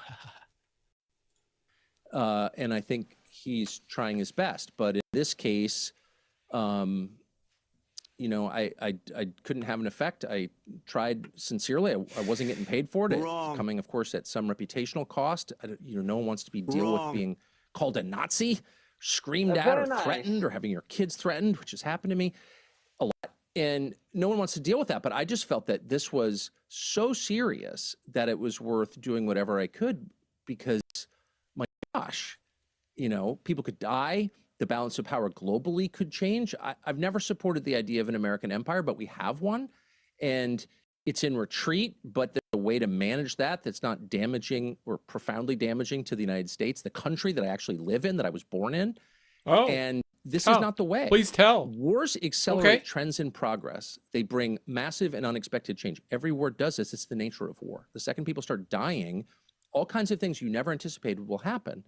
And you can't control them. You lose control of the process. I've covered wars. I've certainly watched a lot, read about a lot. I'm not an expert, but I try to apply obvious lessons through history to present day realities. And that was the first thing I said to the president and anyone else who would listen. Guys, I'm a really good Reddit Andy. The world is going to find out exactly how strong. I've become a really good Reddit Andy at my age. No one would know, but being a Reddit Andy at TCN is something that I encourage. I encourage all of my fellow employees to do. Being a Reddit Andy helps you to be a smarter, actually type person. Strong we are, which is not something you necessarily want to reveal. An implied threat is much more effective. What? In other words, like, you know, if you're squaring off for a fight, you look huge, you've been lifting a lot. I'm afraid of you. I'm getting excited. I'm afraid. Oh, you've been lifting. Oh, I'm getting excited. But I don't really know what you're capable of until I hit you or you hit me, and then we find out, and maybe it turns out you have no heart, you know, and you lose. I mean, who knows? Alex Jones, Piers Morgan. I think I have. It's been a while though. War is kind of the great reveal, and you don't necessarily want to go there, especially if you've ruled the world without question for 80 years. Like I said, and I literally said number 1, wordsmith, Alex Jones. Number 2 is this fuckface, unfortunately. Gotta give him the credit. And you know what I mean by wordsmith. Because, like, you just know what I mean. Like, abilities never. Joe Rogan is the dumbest ape wordsmith, okay? He's the wordsmith for the guys. Really been tested. You haven't fought a big country, unfortunately, really, since 1953 when the Chinese entered the Korean. I'm not really political. I'm just kind of in the middle. War. So, like, you don't. Politics really doesn't affect my life. That's why I listen to the Joe Rogan Experience, because I get the truth. And now I know that I don't need to have a vaccine. Now, I had monkeypox yesterday, but I'm good now. You don't really know what you're capable of, and you don't really want to find out. Let's not find out. How's that? But I lost. So, as you can see. Yeah, you lost. Did you, when you were talking to him, Tucker, did you get a sense that he was on the fence about it? That he was on the fence, potentially persuadable? Or did you feel that he was minded to do it, notwithstanding what... Yeah, he was minded to be back on the back pedal, as one would say in the UK, right, mate? You were trying to persuade him to the otherwise. This was over the... Yeah, I was trying to persuade him in the otherwise, and it wasn't happening. The course of a month, and that included... So I went there 3 times, but I also talked by phone a bunch, and with him about... Holy shit, I didn't know. Was that? Wow. Like, he means he likes him as a person. Okay. Okay. And a lot of other people did too. To advocate for it. A lot of people. I'm going to run for president, and why not just be friendly with everyone? I think people within the White House were advocating for it. Is my sense. Not that I would really know. I don't work there, but my sense is there weren't a lot of cabinet secretaries saying, "Oh gosh, we got to have a war with Iran." But there were a number of people from the outside who were all sort of visible. You kind of know who they are. Donors and advocates for Israel who were advocating for it. All right, we got to. And my sense is his view. Well, obviously it did, because he did it. But here's how this is going to work, and it's entirely down to you. I'm going to ask you some questions. He didn't seem eager in the spirit of a proper debate, and you've had a lot to say so far on the show, and a lot of it. Okay, mate. That sucked.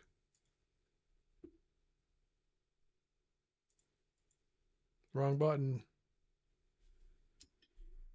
Piece of shit.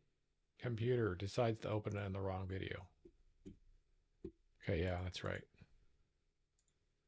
Here we go. Which is fine.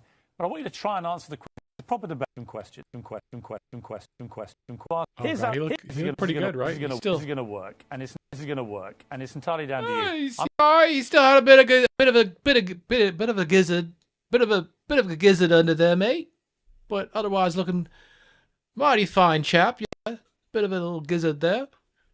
Otherwise, he looks mighty fine, like a fine day in London, mate. He's going to make him his lapdog. I know. I remember this now. It's funny. As soon as I see the video, I'm like, yep, remember this. I don't remember the words, though, unfortunately. It's my problem. In the spirit of a proper debate, and you've had a lot to say. A proper debate. A lot of it aimed at me, which is guns, fine. Guns in America, mate. Answer the question. Proper debate, okay? Yeah. I'm not trying to. You got to answer a fucking question, You're mate. running the show. You bring in your victims up front. Actually, no. Look, you got your little note cards. Yeah, okay. I just gave you FBI statistics. Violent crime. That's right. My only note card is my dick. Gun crime is down over 20%. Let me just ask you and this. you want to get little factoids. No, they're not little Anybody factoids. can pull those up. Listen. Do you know what... Do you have a bodyguard? Alex. Why do you have bodyguards? I don't have a bodyguard. Yeah, I've seen you on the news with them. Don't you want to protect your wife from hoodlums, or you want to call the police? Let me ask you this question. Why does Dianne Feinstein tell 60 Minutes that she plans to try to take Mr. and Mrs. America's guns? Have you seen that? Stop talking over me. You guys want to disarm all of America. No, I don't. Dianne Feinstein's bill does. I don't. Gun confiscation. No, let me clarify for you. You don't seem to understand First you register, then you confiscate. It's always the same. Here's what the campaign on this Well, here, give me your little cue cards and I'll answer your questions for you. What was the weapon used at Sandy Hook?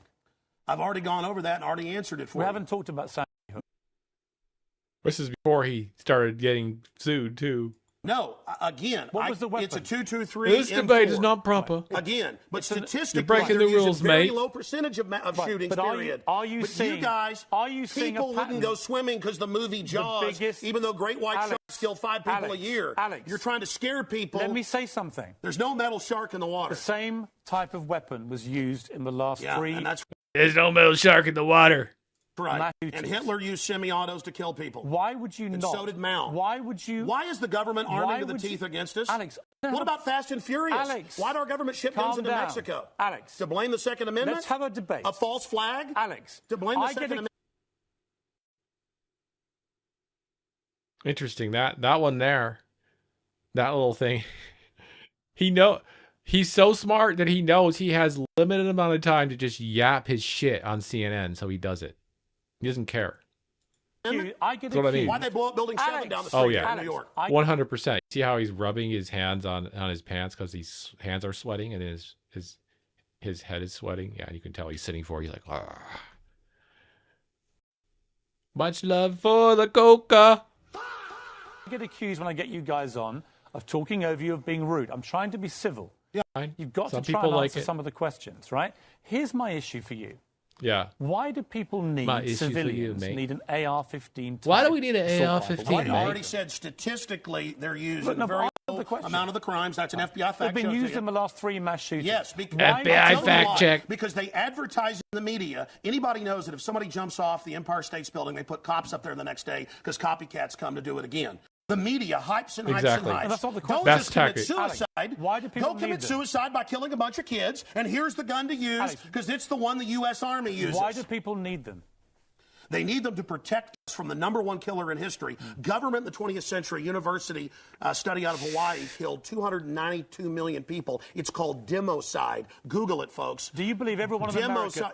Democide, mate. I looked it up. It's actual dictionary. Should everyone in America, therefore, have an AR-15 if they want one? Yeah, he's running. Statistically, where there's more guns, there's lower crime. The highest crime is in Bloomberg, But you have the most controlled guns areas. of any of the 23 richest countries in the world. And you have Well, America was born on guns and whiskey. Right. But it's true we're a violent society. Right. So you but accept that America has the most knives guns kill and the 3 most times gun more. Have you seen the FBI numbers? Knives, bats, rocks kill many times more. Alex, let's talk about the guns. Bats kill more people. He's wrong, actually, about that. When a mother chops her kids up with a cleaver because she's on serotonin. Tell me why I'm wrong. Why don't you want to get rid of the drugs? Because half your sponsors? No, stick to the subject. America's #1 cause of unnatural death now is suicide. Alex, Not let's try automobile again. accident, not cancer, not. You Listen, accuse me of attacking. So the problem is he just stated two things. One of them is true, which is suicide, but it's suicide by gun, you dumb fuck. The Second Amendment of the Constitution. I want to get people off pills that the insert says will make you commit suicide and kill people. Alex, let's get about to the Second I Amendment. want to blame the real culprit. Suicide pills. Mass murder pills. Okay, let me ask you one question. Your belief. I have to say, Piers has the amount of patience that only a British person would have. Alex, First time Alex, I've ever heard this, Alex, by the way. Alex. I know this is a bit, Alex. Just stop, mate. Just, Alex. Come on, mate. Louder, Alex, mate. Come on, mate. Your belief, unless I'm wrong, is that under the Second Amendment, your real concern is that you will be overrun by a tyrannical regime, either from somewhere else. Yeah, or highway from your own government. checkpoints. Look at Mexico. Total gun ban for the citizens. Highest crime rate in the world. 57,000 people dead the last 5 years. Total gun ban for the citizens. But your Switzerland has the lowest crime rate in Europe. Your country has the highest. Alex, we have 35 gun murders a year. You have 11,000. You people get their brains. It's the higher crime rate. Let me ask Violent crime is higher. On this specific... It's brains. Alex, it's people. I'm trying to decide your brain. Dude, he's got to be hopped up, bro. Pierce, It's if not you punch proving me very right easy. now, It's brains, not your people. fist, your brain that did Alex, it. let It's me your get brain inside that did your it. brain. Okay. Okay? I'm serious. You have a very, very big platform. You air, I think, on 63 networks. No, in the no, that country. Wikipedia is 10 years old. I'm on over 140 stations, XM. Millions of Americans. I'm everywhere. A million and a half Every day. visitors to Infowars.com And I today, congratulate where we have you the on your statistics posted right now. Okay. Infowars.com. Who do you believe was behind 9/11? Oh, I absolutely know. I have the police on CNN saying, get back, they're going to... That's right, Pro Brains. You got to buy some on the web. It's only $40. Special deal for you today. This is not an ad. I take these every day for myself. They're called Pro Brains. Up 7. I have BBC reporting. who do you believe is behind I have the proof. I heard them on I have the CBS proof. Radio. Oh, Alex. They announced they blew up the towers on CBS Radio. do you believe- New Yorkers all saw it and heard it. Alex, God, his voice sounds so much better now when he was younger than it does now. It's so gravelly now. It They sounds blew like up Building it sounds like mine. 7. Alex, who do you believe was behind it? The American government? Criminal elements of the military-industrial complex, the same ones that staged Gulf of Tonkin, the same ones that staged Operation, the mass shootings of Operation Gladio. Mass shootings. Ooh, the CIA Gladio. don't like that right Oh. now. Do you mean that President Bush and his administration were behind 9/11? I mean that even mainstream news reported that the hijackers were ordered to be allowed into the United States. Oh, so this is when he was yapping about the 9/11 thing. This is what really actually propelled him off the fucking... Because there was so much of this shit on the internet, and he was just playing off of it, and he was able to sow lots of... Yeah. Who knows? Billy Mays. Springman, the head of the visa department, I guess blew the you're kinda whistle right, on yeah. that. So the Bush administration was part of a conspiracy He should never let us tolerate to murder thousands of Americans. to murder. I can speak in this accent as well. Yeah. The But is that what you government believe? The fucking... Hitler firebombed his own Reichstag to bring in martial law in Germany, April 27th, 1933. Governments have staged terror attacks through history or allowed terrorists to attack as a pretext to invade Literally and some I enslave do, the I population. swear. I probably I'm almost own as more bad than as him. 50 firearms. Many of them have increased in value 2, 3, That's right, even mate. 4 times. I sleep very I don't mind. comfortably, I guess outside Werewolf of is Texas, crazy. I'm just not knowing as crazy that as I him. can defend my family. Okay, Alex Jones. This is the man, Infowars.com. this is the man who wants to deport you from the country for wanting to get No, rid no. of It's assault to rifles, point out you're a which foreigner, commit a mass red coat, outrages. here telling us what to do. A red coat. You're a red coat. You're a terror. God, that takes me back. That is back in the day, man. That is... Oh, wow. Get him. It's a red coat, bro. I think I had one. Oh, I didn't have another video. That's it. I don't have any more videos. It's fine. I'm too tired for any more videos anyway. I got to split. It's late. It's so fucking weird when the time changes. I still get affected even after all this time. No gaming tonight, folks. We're not mixing gaming tonight. I'm too tired. That's right. Still the Marathon News Network. Oh. GG. Hey, thanks for hanging out. One of these I might do gaming on the weekend. I might pop up. Just look for me. Otherwise, see you Monday. As usual.